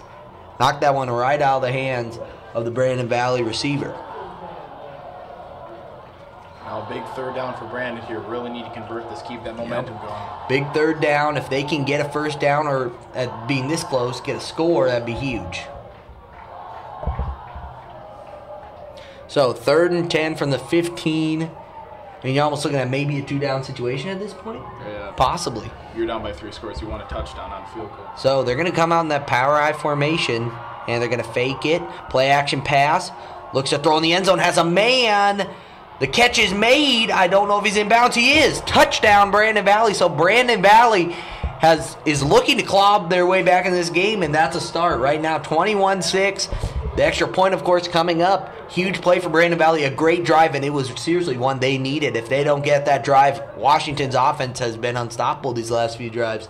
We'll see what happens here for this extra point. But right now, Brandon Valley, great throw by Skolton. Found a man in the back of the end zone, got his feet in bounds. good overall play, good overall drive. We'll see if this one goes in. And the low snap, and the kick is in for Brandon Valley. So 21-7, Brandon Valley back within 2 scores. And, I mean, you got to think that was a huge play and a huge drive for the Lynx. Very needed drive, especially how great Washington's offense looked on that first drive. Brandon Valley needed counter with one, and they did. They did exactly that. They did it both in the run game. They did short passing. It was a much more fluid. You got to think maybe they're just growing into this game, with it only being the first game. I mean, got the half under your belt. You went in, talked about it. The offense certainly improved. The defense, we'll see what they do now that have the motivation that they got a breather for once. Because what it had been was, I mean, they'd be out there, 3 and out, they'd be right back out. So we'll see what happens here. And Brandon Valley, but kicking off the Warriors would be Nate Freeze to return for them.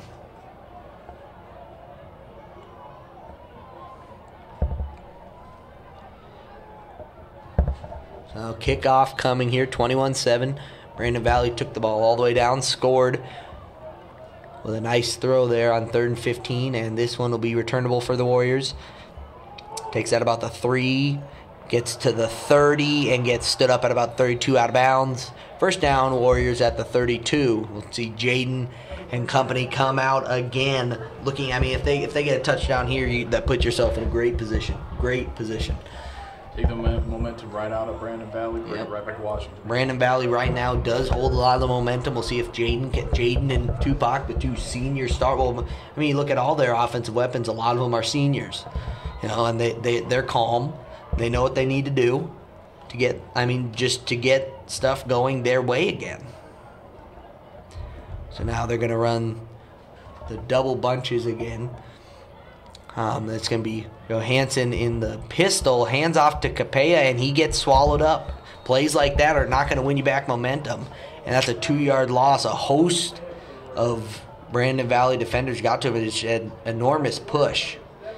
And that's going to be something you're going to look at all year for this Warrior team is that can their line hold up for Tupac? Because Tupac has benefited off, especially last year, off of a great experienced line. So we'll see what he can do this year. Now, once again, Johansson in the gun. He's going to throw this one deep. Not the best throw, and it was going to be a pick, but Jet Anderson prevented that from being a pick. He saw the defender go up, had the hands around it, and Jet Anderson had to lay a solid hit on him to knock that one out. Crisis avoided, but 3rd and 12 still here for the Warriors. We'll see what Johansson does. Uncharacteristic error from him. Another uncharacteristic and great play by Anderson to become the defender there and knock the ball out of the sure interception by Brandon Valley. So after that, we get 3rd and 12. Johansson, play action. Has to scramble. He thinks he's got enough to get that first down, and he does. Wonderful scramble for about 15 yards, able to get out of the pocket, utilize his legs, which, he's utilized very well today. So that'll lead to a first down for the Warriors.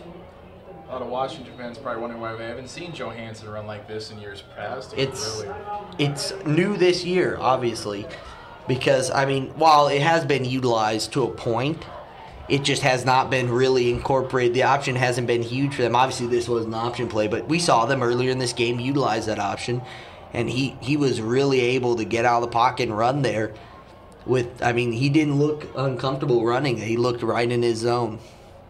So now 2 Brandon Valley players are injured here, so we're going to take a break here and wait for that to resolve. We'll be back when that is resolved here on KLRN.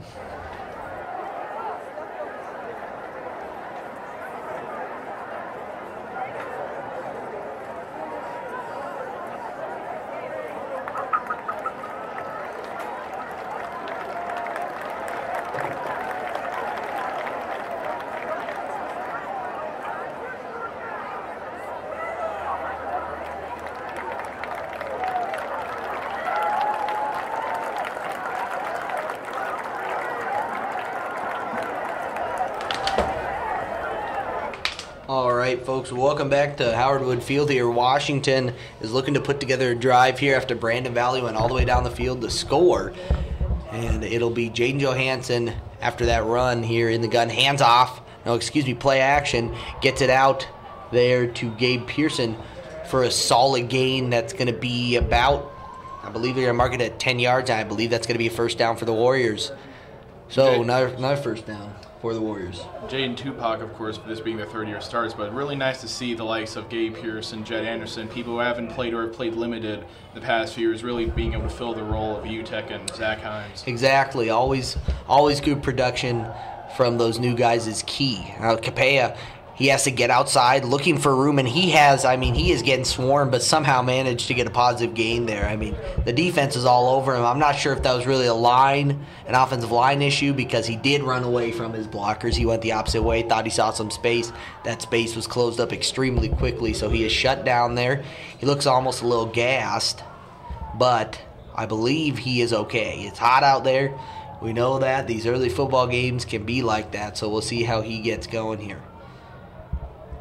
So now this will bring up 2nd and 8 for the Warriors. Play action, short pass, batted down at the line. He had a man open. I believe it was Tyus Hansen open, but it was batted down at the line. So that'll bring up a 3rd and 8, and this would be a huge stop for Brandon Valley. If defense gets a stop, he'll be real big momentum for that offense. Come back and try and make it a one-score game. I mean, this game right now, I got to say, through basically the first half and the start of the third quarter, it looked like it was going Washington's way, but here we go, 3rd and 8. Johansson goes up the gut. Not sure if designed or not, but he's going to scramble his way. It's another first down. Makes a move and gets all the way up to the 17-yard line there. Actually, they're going to mark him at the 18-yard line. So, good run there from Jaden Johansson. He was able to scramble. It looked like he was going to get pulled down right away when he ran that QB draw, and ended up with a huge gain for the Warriors. So that's going to lead to 1st and 10 on the 18. They're on the brink of scoring a touchdown that would really pull the momentum right back their way. So it'll be Johansson again in the gun. There'll be trips to his left side, the far side. We'll see what they do here. This is a down where you could see Tupac with the ball. And no, they're going to do another QB run from Jaden. I think Chad Statham right now is trying to key on that, because right now it doesn't look like Brandon Valley really prepared for much of Jaden Johansson's feet. A lot of teams are going to be looking at this film realizing, wow, Washington's offense just got even better with the running quarterback. Yeah, this and it doesn't look like he's running because he has to. He looks like a natural runner right now, so that's a huge positive for Chad Statham. Because you got to think the last few years they could pass, they could run, but there's never that scrambler at quarterback, that dual threat guy. Right now, Jaden Johansson looks like he has developed into one. And he will drop back here in 2nd and 6. Pass out to Jed Anderson. And that's going to be touchdown Warriors, but there's a flag. Actually, they're going to mark him down at the 1. There's going to be a flag called. And we'll see what is called here. We'll once again get Derek Omi on the call here.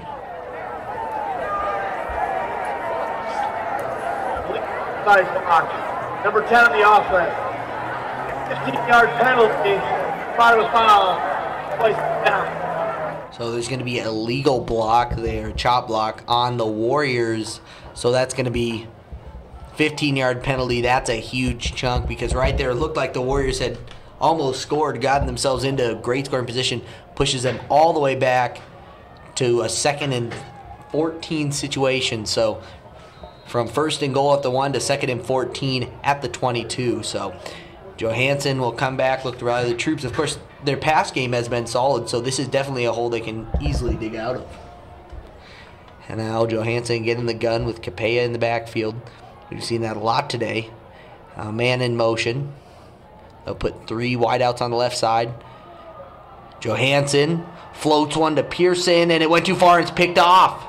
No, it's incomplete. It was in the hands of the Brandon Valley corner. It looked like a sure interception, and he just dropped it. That one, those are the kind of mistakes that could cost momentum, because, yes, it's a 3rd and long still for the Warriors, but if the Warriors somehow get out of this situation, that you're looking back at that as a huge key moment in this game. Need more momentum for Brandon Valley. Could have the ball at the 20-yard line right there, but just couldn't hang on. So after that, the Warriors have the ball, 3rd and 14. Jaden in the shotgun. Johansson steps back, pressure coming. I believe it's a screenplay to Capella. Capella, that is well read, but Capella gets out of it and he's going to find his way in the end zone. Dipsy doodles around the middle and he took it all the way. He is just too elusive. And I tell you what, I said it. That dropped interception came back right away to hurt him, and it looked like, I mean, you got right there, it looked like they read that Tupac screen very well, but you can't catch the guy. He's too shady. Speed and agility of Tupac Capella is just unbelievable. It is unbelievable. It's been shown in this game. No real big runs, but it's just, his plays have just been amazing, and the extra point is up and is good. So 28-7, Washington on that drive took a solid chunk of time and makes it now a 3-score game. So the Warriors, with this 3-score advantage now, 28-7, they have the lead over Brandon Valley. We'll be back for kickoff.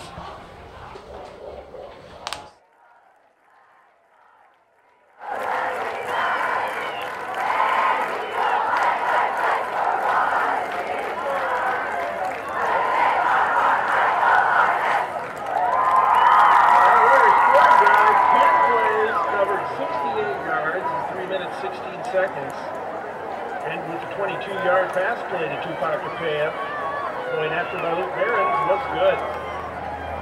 Just under 3 minutes remaining in the third quarter. Brandon Valley Lake 7, Washington Warriors 28. Welcome back to Howard Wood Field here, and the Warriors look to kick off here after that touchdown from Tupac Capella. It was a 22-yard screenplay they run on that 9-play, 68-yard drive. It took him 3:16 to get down the field, and once again, Johansson finished it off with that screenplay to Capella and just showed his versatility. So now we are going to see Behrens on the kickoff. This is going to be a lower kickoff, but it's going to make its way to the 12. And it takes a bounce, picked up, and he's running to the outside at the 20. Someone grabs his jersey, and then I believe Capella, with a huge tackle there, brings him down at about the 27. So, 28-7, 21-point game. This is must score. If Brandon wants to stay in this game, they have to go right down the field and score. It's a key possession right now. And yes, we're not yet in the fourth quarter, but being down 21 points, you don't see many comebacks where you're down 21 heading into the fourth. No. It would take a lot. So they need to go down the field. They need to do what they did last time, and they need to get things rolling. And it'll be Skolten once again under center. This time he will actually be under center, yes. And Steffel in the backfield. They're going to run the play-action pass. They had success with this. They're going to do a short pass. Is complete for about 7 yards there for the Lynx. So we're going to be looking at 2nd and 3. A solid play, but they need to start picking up large chunks. Sure looked like he wanted to throw long there and decided on a shorter route. It didn't. Yeah, the Warriors did cover that deep ball very well.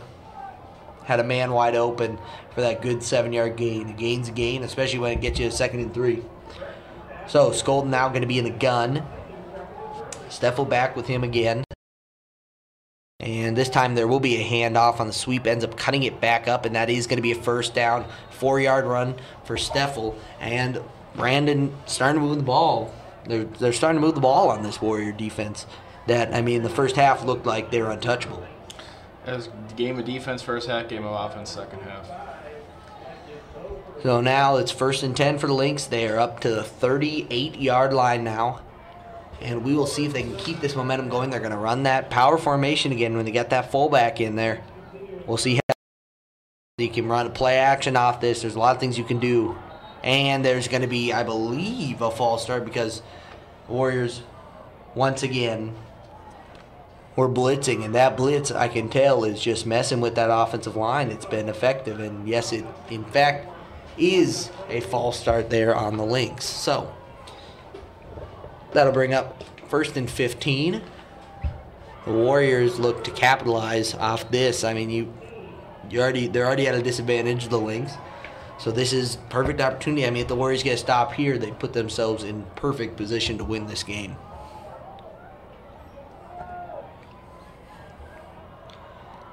So now Skolten in the gun again. Gets a snap. Throws it out, has a receiver, caught it, gets lit up, but holds on to the football, and that's the most important part. And that one is caught by number 3, Cole Ciliason on that one. So, good catch by him. 2nd and 4, 11-yard play. That was, he got hit pretty hard, and that was important for them. They dropped that, puts them in 2nd and long. It's never what you want. So, Brandon Valley in this crucial time with 1:30 left in this third quarter, they need to get stuff moving. And Skolton's going to go under center here for that power formation with the fullback in. And it'll be a handoff to Steffel, who's going to get to the outside and eventually corralled there by the Warrior defense for a gain 7 yards.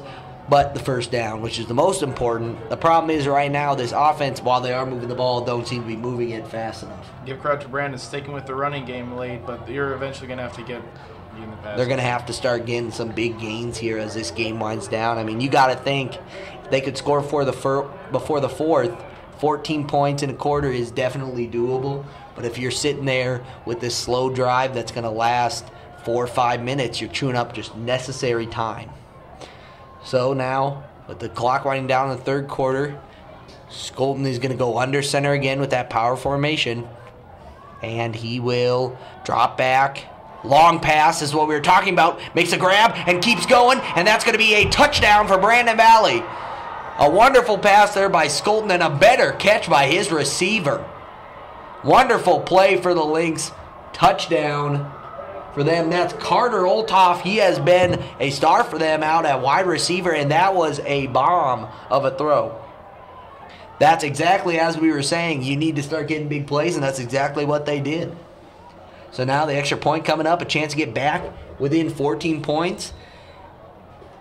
Now, of course, in high school football, an extra point is no guarantee, but still a pretty good chance for them to make this, and that puts them right back into this game.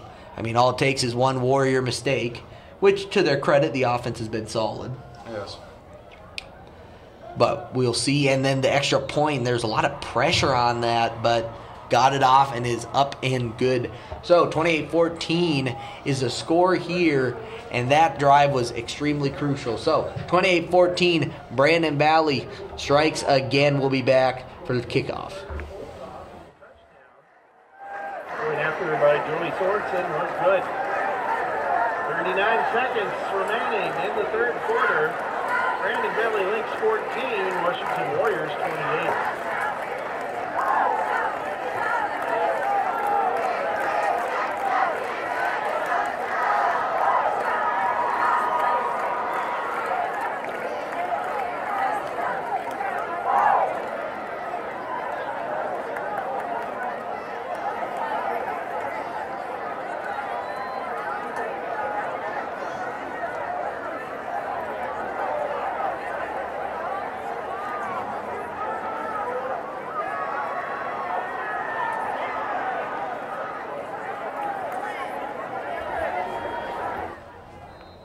All right, folks, welcome back to Tyler Wood. Brandon Valley kicking off to the Warriors after their scoring drive. It was a nice 5-play, 73-yard, 2-11 drive, a quick drive. But first we're going to have Warriors return, and they're going to get it up to about the 37. So, as I was saying, that last drive, 5 plays, 73 yards, 2-11, 28-14, and it ended with, of course, that Skolton 49-yard pass to Olthoff to end that one. So, Brandon Valley did what they needed to do. Now their defense needs to step up, because the offense in this second half has looked like a very solid squad. They're getting run.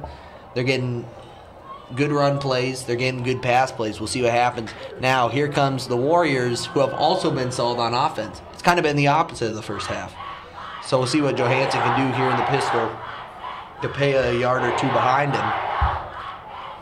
And they're going to hand it off to Tupac after he had that great catch and run that last drive. And that's going to be a 2-yard gain for Capella. Actually, it's going to be closer to... No, they're going to give him 2 yards there. So that'll bring up 2nd and 8.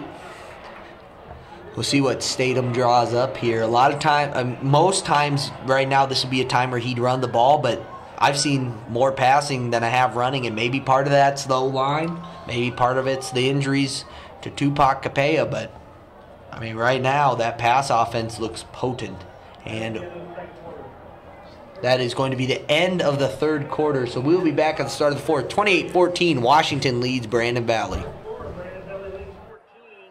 Washington Warriors 28.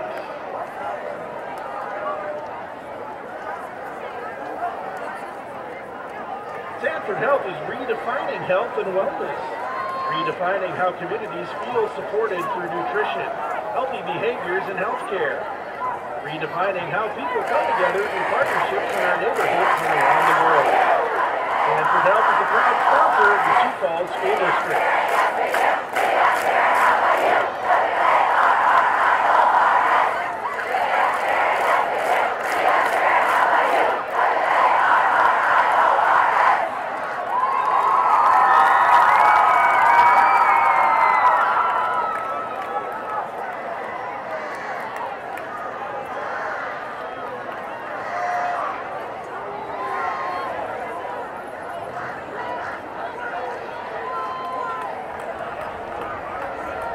Welcome back to Howard Wood Field, and Washington offense looking to get going here. 2nd and 8 from the 38, and it'll be Johansson in the shotgun again for the Warriors. So gets a snap. He's going to do play action. Jed Anderson drops it. He was thinking about running after it. He didn't really think about catching it first. He was thinking more on that run after. Got to keep the eyes on the ball right there. Yep, so that will bring up a 3rd and 8. He makes that catch. We're looking at a possible 1st down or 3rd and short situation. So, I mean, this is a big 3rd down early on in the 4th quarter. If Brandon Valley gets this stop, their offense has been, I mean, every time their offense has had the ball, they've scored this half. Every offense has this half. Yep, this has been an offensive half, the exact opposite of the first. So, we'll see what happens here. Johansson going to pass out to Tupac. This has been dangerous and couldn't find space. Cut inside and was only able to get another 2 yards. So we're looking at a 4th and 6 for the Warriors. So that's going to be a punt for the Warriors. It's going to be Barons on the punt. For the first time in a while, we're going to see this Warrior offense punt. It seems like it's 4 consecutive scoring drives is what it seems like. And then especially with how the offense it came alive. I mean, you look at Tupac got his totals up. Jane Johansson obviously running, and this punt is skies high, not very far, and takes an awful bounce for the Warriors. That's not a far punt. That is looking at about 12 yards. 12-yard punt must got caught up in the wind. Bad roll. It just did not work out for the Warriors, so great starting field position here at the 49 for the Lynx. And if you look at the Lynx, Skolden has come alive. He's 11 of 21, 170 yards, and a lot of that came in this second half. And then Steffels got up 24 yards, and Tate Johnson has come in a little bit as well for 23. So what we're looking at right now is, improvement on both offenses. So here comes Skolden, and this is a big drive. Not as crucial as the last, but a big one. Skolden going to air it out again. And great coverage by Zachy Ledoux. He was all over him.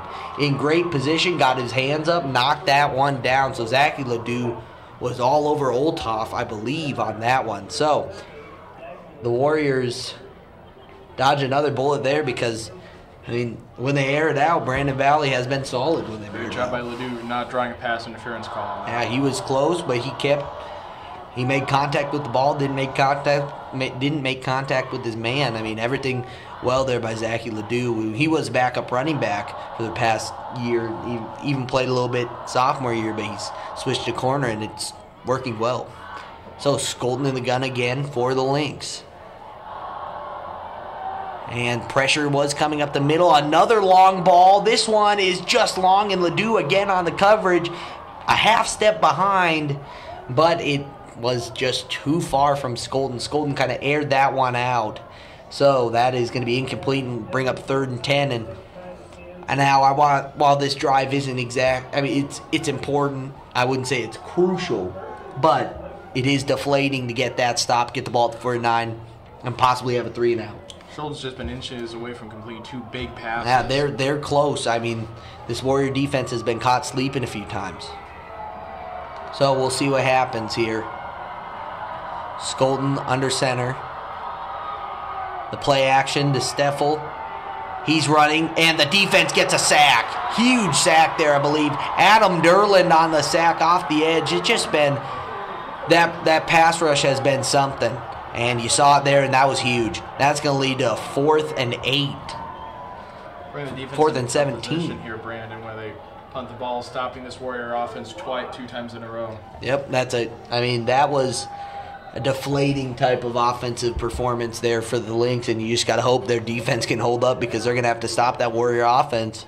Great job by Zachy Ledoux on the pass coverage there. Ledoux was critical that drive. So, good punt there. It's going to be returnable, though, for the Warriors. Nate Freeze finds a little seam, and there's a foul.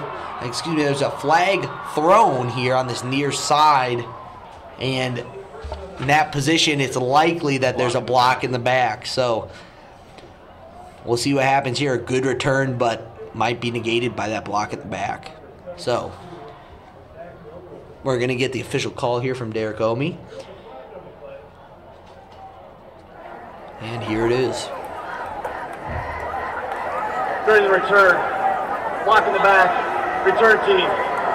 10-yard penalty from the spot of the foul. First down, Washington. And they will call block in the back, and that'll push them all the way back to the 15. So another huge opportunity for Brandon Valley to possibly, stop this Warrior defense, get the ball in good. Especially if the punt is the same as last time. If they hold the punt, they could be looking at a great starting field position. But right now, it's Johansson in the pistol. Johansson hands it off to Tupac Capella, cuts up inside, ends up with 2 yards. So right now, both the offenses seem to be calming down. I know that third quarter obviously huge, but both offenses here in this fourth have yet to put up any points, and that's going to be an injury timeout for the Lynx. I believe there is a player down, probably looks to be a cramp, and that is, of course, a factor with this heat. So we'll be back at the end of this timeout. 28-14, Brandon Valley trails the Washington Warriors. Please reset the game clock to 9 minutes, 50 seconds. 9:50.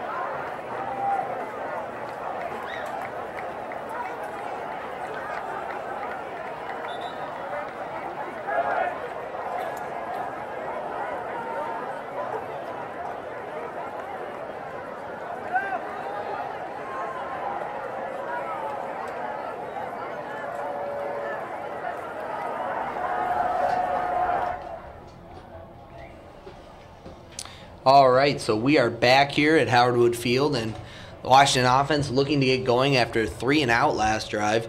So Johansson is in the gun with Tupac Capella back there, and these drives, a score here would be huge. Capella gets the ball, cuts up, good gain here for him. It's going to be another 3-yard gain. That's going to put him at about 3rd and 5. Actually, they're going to give him 5. Now they're going to give him 4, so 3rd and 4. Here for the Warriors. This is completely manageable. A lot of options from this. You're looking at a short pass, maybe trying to air it out. There's plenty of options here. And Brandon Valley student section's getting riled up for this one. They know how crucial things are becoming now. And here it is. Johansson shotgun, quick pass. The catch is made for the Warriors. That's going to be a first down, I believe. That's Jet Anderson. No, that's going to be Jacob Smith on the catch. Made sure he got that one and got down quickly. Good play call by the Warriors there. That was a big first down to start slowly chewing the clock here. So if the Warriors can put together a solid drive, solid 4 or 5 minute drive, that'll put this game to bed. So this is becoming crucial. A stop needs to come. It needs to come relatively soon. So, B. Johansson once again in the backfield, and he is going to do play fake. Jet Anderson makes a catch this time, turns around, keeps running, still going, and that is going to be a good 8-yard gain. So that's going to give them 2nd and 2. Actually, that they're going to give him 9 yards on that, so we're going to be looking at 2nd and 1 for the Warriors. So the 9-yard gain, Jet Anderson on the catch and run there in the short route. That has worked well for the Warriors so far. Johansson once again in the shotgun. Capella back there with him. Johansson runs up under center, and we saw them do this earlier. Those do a QB sneak here, and they might be a little short. And it does look like by that spot, they're just going to have enough to move the chain. So first down Warriors. Short gain by Johansson on the sneak. It's weird when you see a second down sneak, but I think they're really trying to key on chewing clock. They've already chewed a good 2 minutes off the clocks just this drive alone. So we're looking at 1st and 10 for the Warriors. Johansson in the gun again. Clock comes down to about 7.5 minutes. And the handoff to Capella up the middle gets 3 yards. So solid, consistent gains will put them in a good third down position, and running the clock right now is going to be crucial for Chad Statham. 28-14, this game is still competitive. Brandon Valley obviously needs to stop, but if they pull off a long drive, I mean, you got to think that's it. Chad Statham can revert to his old play styles of the last few years, just run, shoot the clock. I 100% agree. So, second down. Johansson once again in the backfield. The Warriors at the 41-yard line, And the handoff to Capella. Jukes breaks a tackle, and he will be dragged down, and luckily so for the Lynx because he had a seam. If he did not get pulled down there at the last moment, that could have ended up badly for the Lynx, but it's going to end up for a first down for the Warriors. So, 9-yard gain there for the Warriors brings up 1st and 10 from the 50. Washington so far completing their task of just running the clock, and it's good to see that this inexperienced offensive line is starting to put together a drive where they've been running it mostly up the gut. Great run blocking by that offensive line. So once again, Jaden in the shotgun. Even when Washington likes to run, it'll always be out of shotgun. That's what we're seeing so far this year. And the handoff to Capella again, a solid 6 yards there. 6-7 yards. I mean, that's huge. It almost seems like Chad Statham has his men wearing down this defense for Brandon Valley. Stick with the run game, and the defense starts wearing down, especially late in the game. It's really, I mean, I think Chad Statham has called a wonderful game today, and that we're seeing that come to fruition now. And we have another injury timeout for Brandon Valley. The heat is getting to the kids here. Another cramp, it looks like. So we will wait for this to wrap up here as the trainers come out and look at him. Here was 6:08 left in the fourth. 28-14, things right now coming down basically to the wire here. Yeah, and Brandon Valley and Washington have seen each other at least 4 years in a row on opening day, if not longer. Similar. They're familiar with these open day games against each other, and right now this one's close. 28-14. While it isn't close necessarily score-wise right now, all it takes is one big play for Brandon Valley, and they've thrown themselves right back into this game. But if the Warriors can continue this drive, that's when we could see this one really wrapping up here. This is one of the closer Washington-Brandon Valley opening day games. Washington's with real big dominance past three, and this only being a two-score game shows improvement by the Lynx. Improvement by the Lynx, and for the first time in about 3 years, a little bit of deficiency from the Warriors. We see the Brandon Lynx player is good to go, walking out the field, got that cramp stretched out, always good to see. So we are ready to go again here on 2nd and 4. It's going to be Tupac Capella in the backfield. Jaden Johansson, of course, in the gun. Just waiting for the snap here. They're going to let that clock wind down. It's down to 5:50 here in this fourth quarter. They're going to let this one wind all the way down to about 5 seconds. And now they'll run their play. Hand off to Capella. Makes a few moves. Gets swallowed up in the backfield for a loss of 3. So we're going to be looking at a loss of 2, 3rd and 6 for the Warriors. And with there being 5.5 minutes left in the game, Brandon really needs to stop to get the ball back, have enough time. They do. And there's actually going to be a timeout called I believe Brandon Valley called that timeout. So when we'll come back after this timeout, once again, Washington 28, Brandon Valley 14.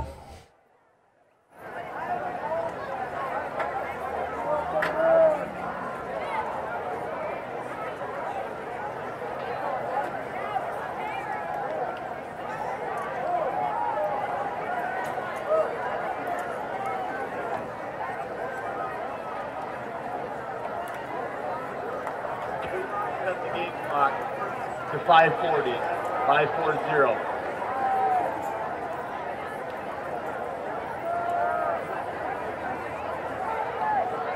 Clock is reset to 5 minutes, 40 seconds remaining in the ball game.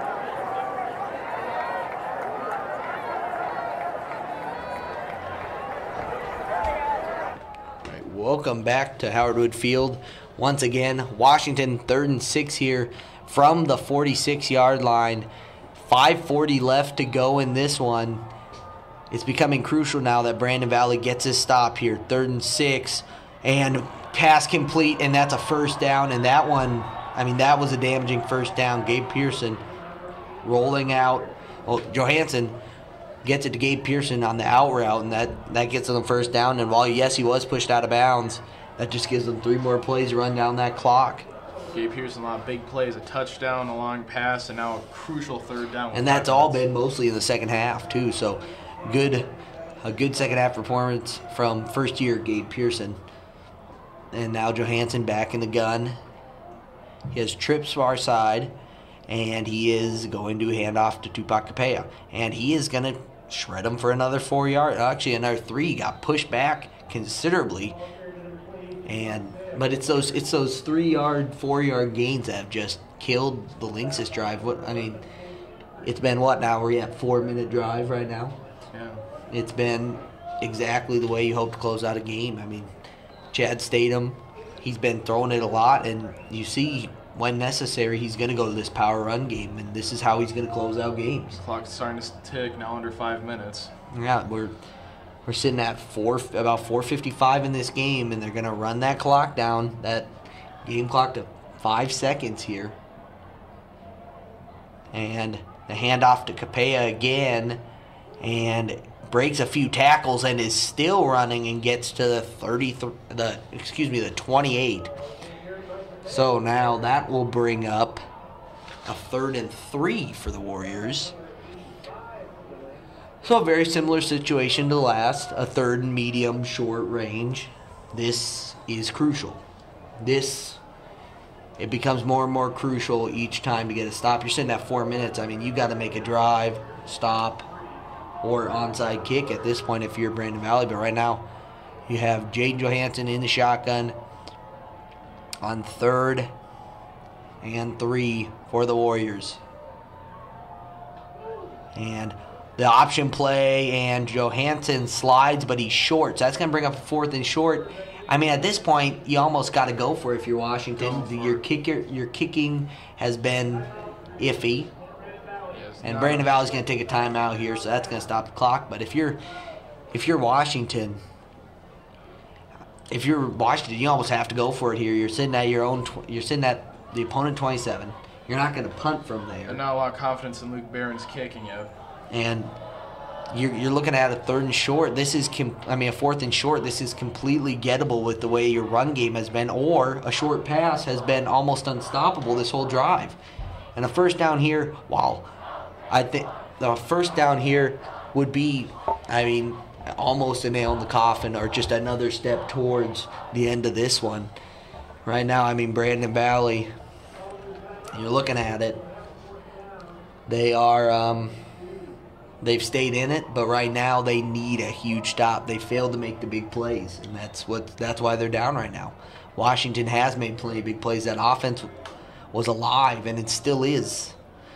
You look at second quarter, third quarter, now this fourth quarter drive they put together is just, it's something special.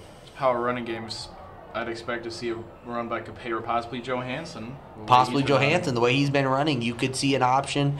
You could still see a pass here, and you'll see Peyton Newsma, senior DN, in at fullback. This is the power lineup. They did this a few times last year. And we'll see who they hand it off to. It's a handoff to Capea, and he gets absolutely shut down. So that power formation did not work. That's a crucial stop for Brandon Valley, but they still got to get down the field and score twice in this last 350. And only one timeout, so you really need... onside kick. You're looking at onside kicks unless you can get a big play downfield quickly. So good stop, Brandon Valley. Credit to Coach Statham for putting out that power lineup. Always good to try new things. So we're going to be looking at 1st and 10 at the 30 for the Lynx. Skolton in the backfield again. Now man in motion, and Skolton gets a snap, drop back, quick pass, and that's going to get basically nothing. So we're going to be looking at a 2nd and 10, and he wasn't able to get out of bounds, so that clock keeps running. I'm not really sure. That play to me didn't seem like the smartest call at this point in the game, but maybe they're hoping to just break out. Need longer plays. See if Skolton tries and throws one deep here. He tried that a few drives ago. And it would have been successful. Just a few. Oh, that was a dangerous throw, and the catch is made. I think he got his foot down. That's going to be a 1st down. So, good 13-yard catch. A little high, but able to get the foot down. I believe, once again, that is Carter Olthoff, and he has just been everywhere for them receiving the ball. Catching the ball, excuse me. And he was able to get out of bounds. So, a bunch of positives on that play. A good chunk of yards. Little time spent, and here they go. So, 1st and 10 from the 43. Brandon Valley now. They got to get moving. And the snap coming. Step back. He's got a receiver downfield, and he just underthrew him. Wasn't able to get around Zach Ledoux was Caleb Olthoff. Excuse me, Carter Olthoff, my bad. 28-14. Only 6 seconds taken off the clock. We're looking at 3:12 now. Still, they got to get going. They got to get things moving here if you're the Warriors. Excuse me, if you're the Lynx.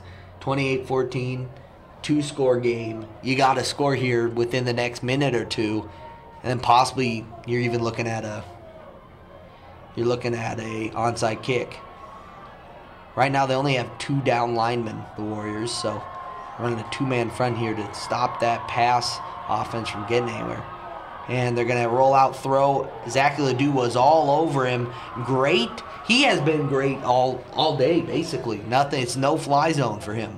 Smart move by Coach Statham to take Ledoux from being a backup right back to a starting corner and shutting down these Lynx receivers. He has been shutting down Carter Olthoff, basically. And he has been he's been all over, but when Zach Ledoux is on him, that's not working. So we're looking at 3rd and 10. Obviously, this is a 2-down situation at this point. But it'll be Skolton in the backfield again, and this is huge. They got to get throwing it. The Washington student section comes alive here.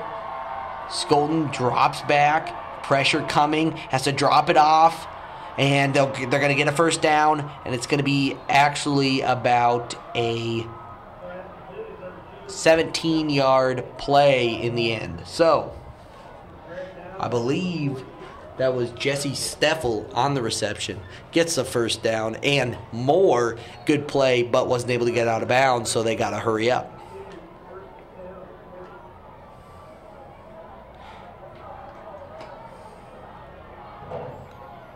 And here comes Skolton. Drops back, steps up in the pocket, doesn't know what to do. Has too much pressure, can't see his receivers. Quick throw over the head of his receiver.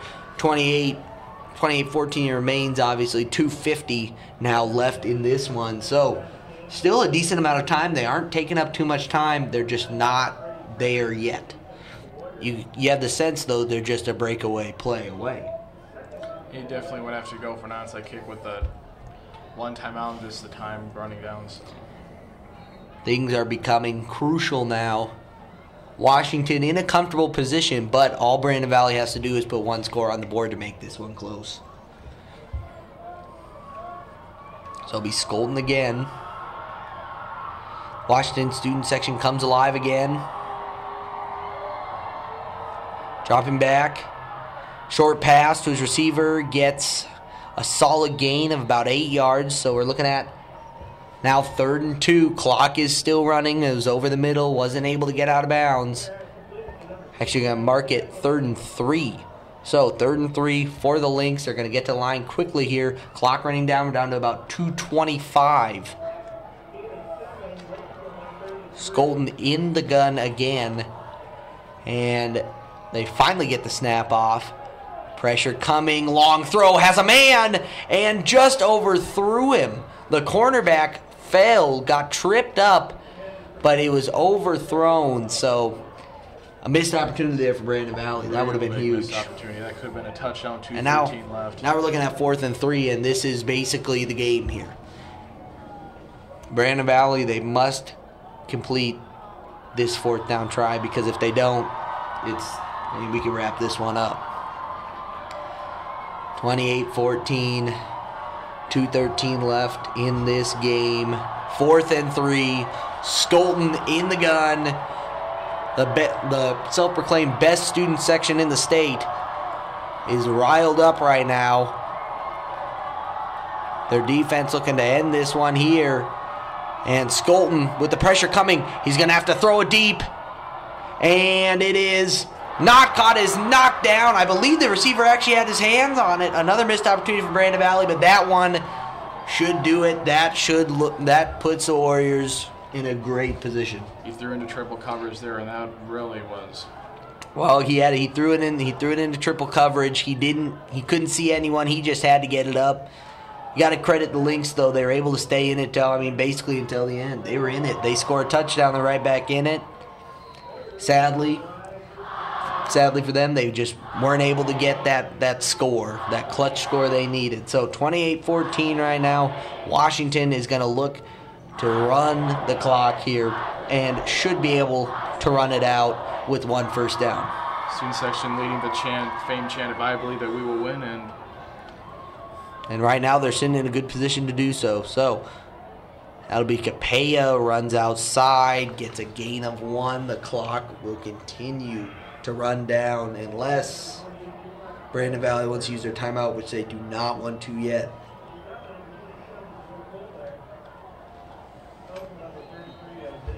And the shot clock the play clock continues to wind down here. 1:35 now. And Washington, of course, will wait till that play clock gets around to about 5 seconds before they actually call this play. And now Johansson in the pistol. Capella gets the outside. Doesn't want to go too far outside, though. You do not want to be pushed out of bounds. But it's going to be a first down for the Warriors. And that one unofficially wraps this one up. But puts the Warriors in pretty much an unbeatable. Pretty much kneel down. That Brandon has 1 timeout, 1 more chance to stop the clock, but a couple of knees, and that'll do it. That should do it. So Washington Warriors come off. You get their 35th consecutive win. Brandon Valley, of course, start off 0-1, and that's exactly what the Warriors are going to do. They're going to get in that kneel position, that victory position. The victory formation, everyone loves to see it, of course, when it's your own team doing it. And now we're looking at a few more kneels to wrap this one up, but we're looking at a great all-around game for Washington. The defense a few times looked vulnerable, but mostly solid. The offensive line figured things out in the second half. The offense was, we saw a lot of things we didn't expect, like the passing game. The running by was unbelievable. Hansen. Gabe Person, his first high school football game. Big things for him to come this season.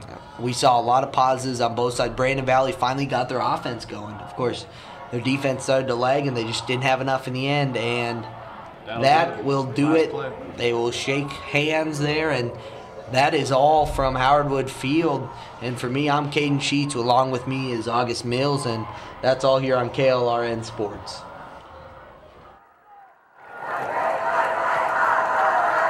And our final score is Brandon Valley Lynx 14, Washington Warriors 28. Both of these teams will be involved in the President's Bowl next weekend here at Howard Wood Field. Rough Riders and Warriors will be in action as Roosevelt plays Washington in that particular event. Coming up September 1st,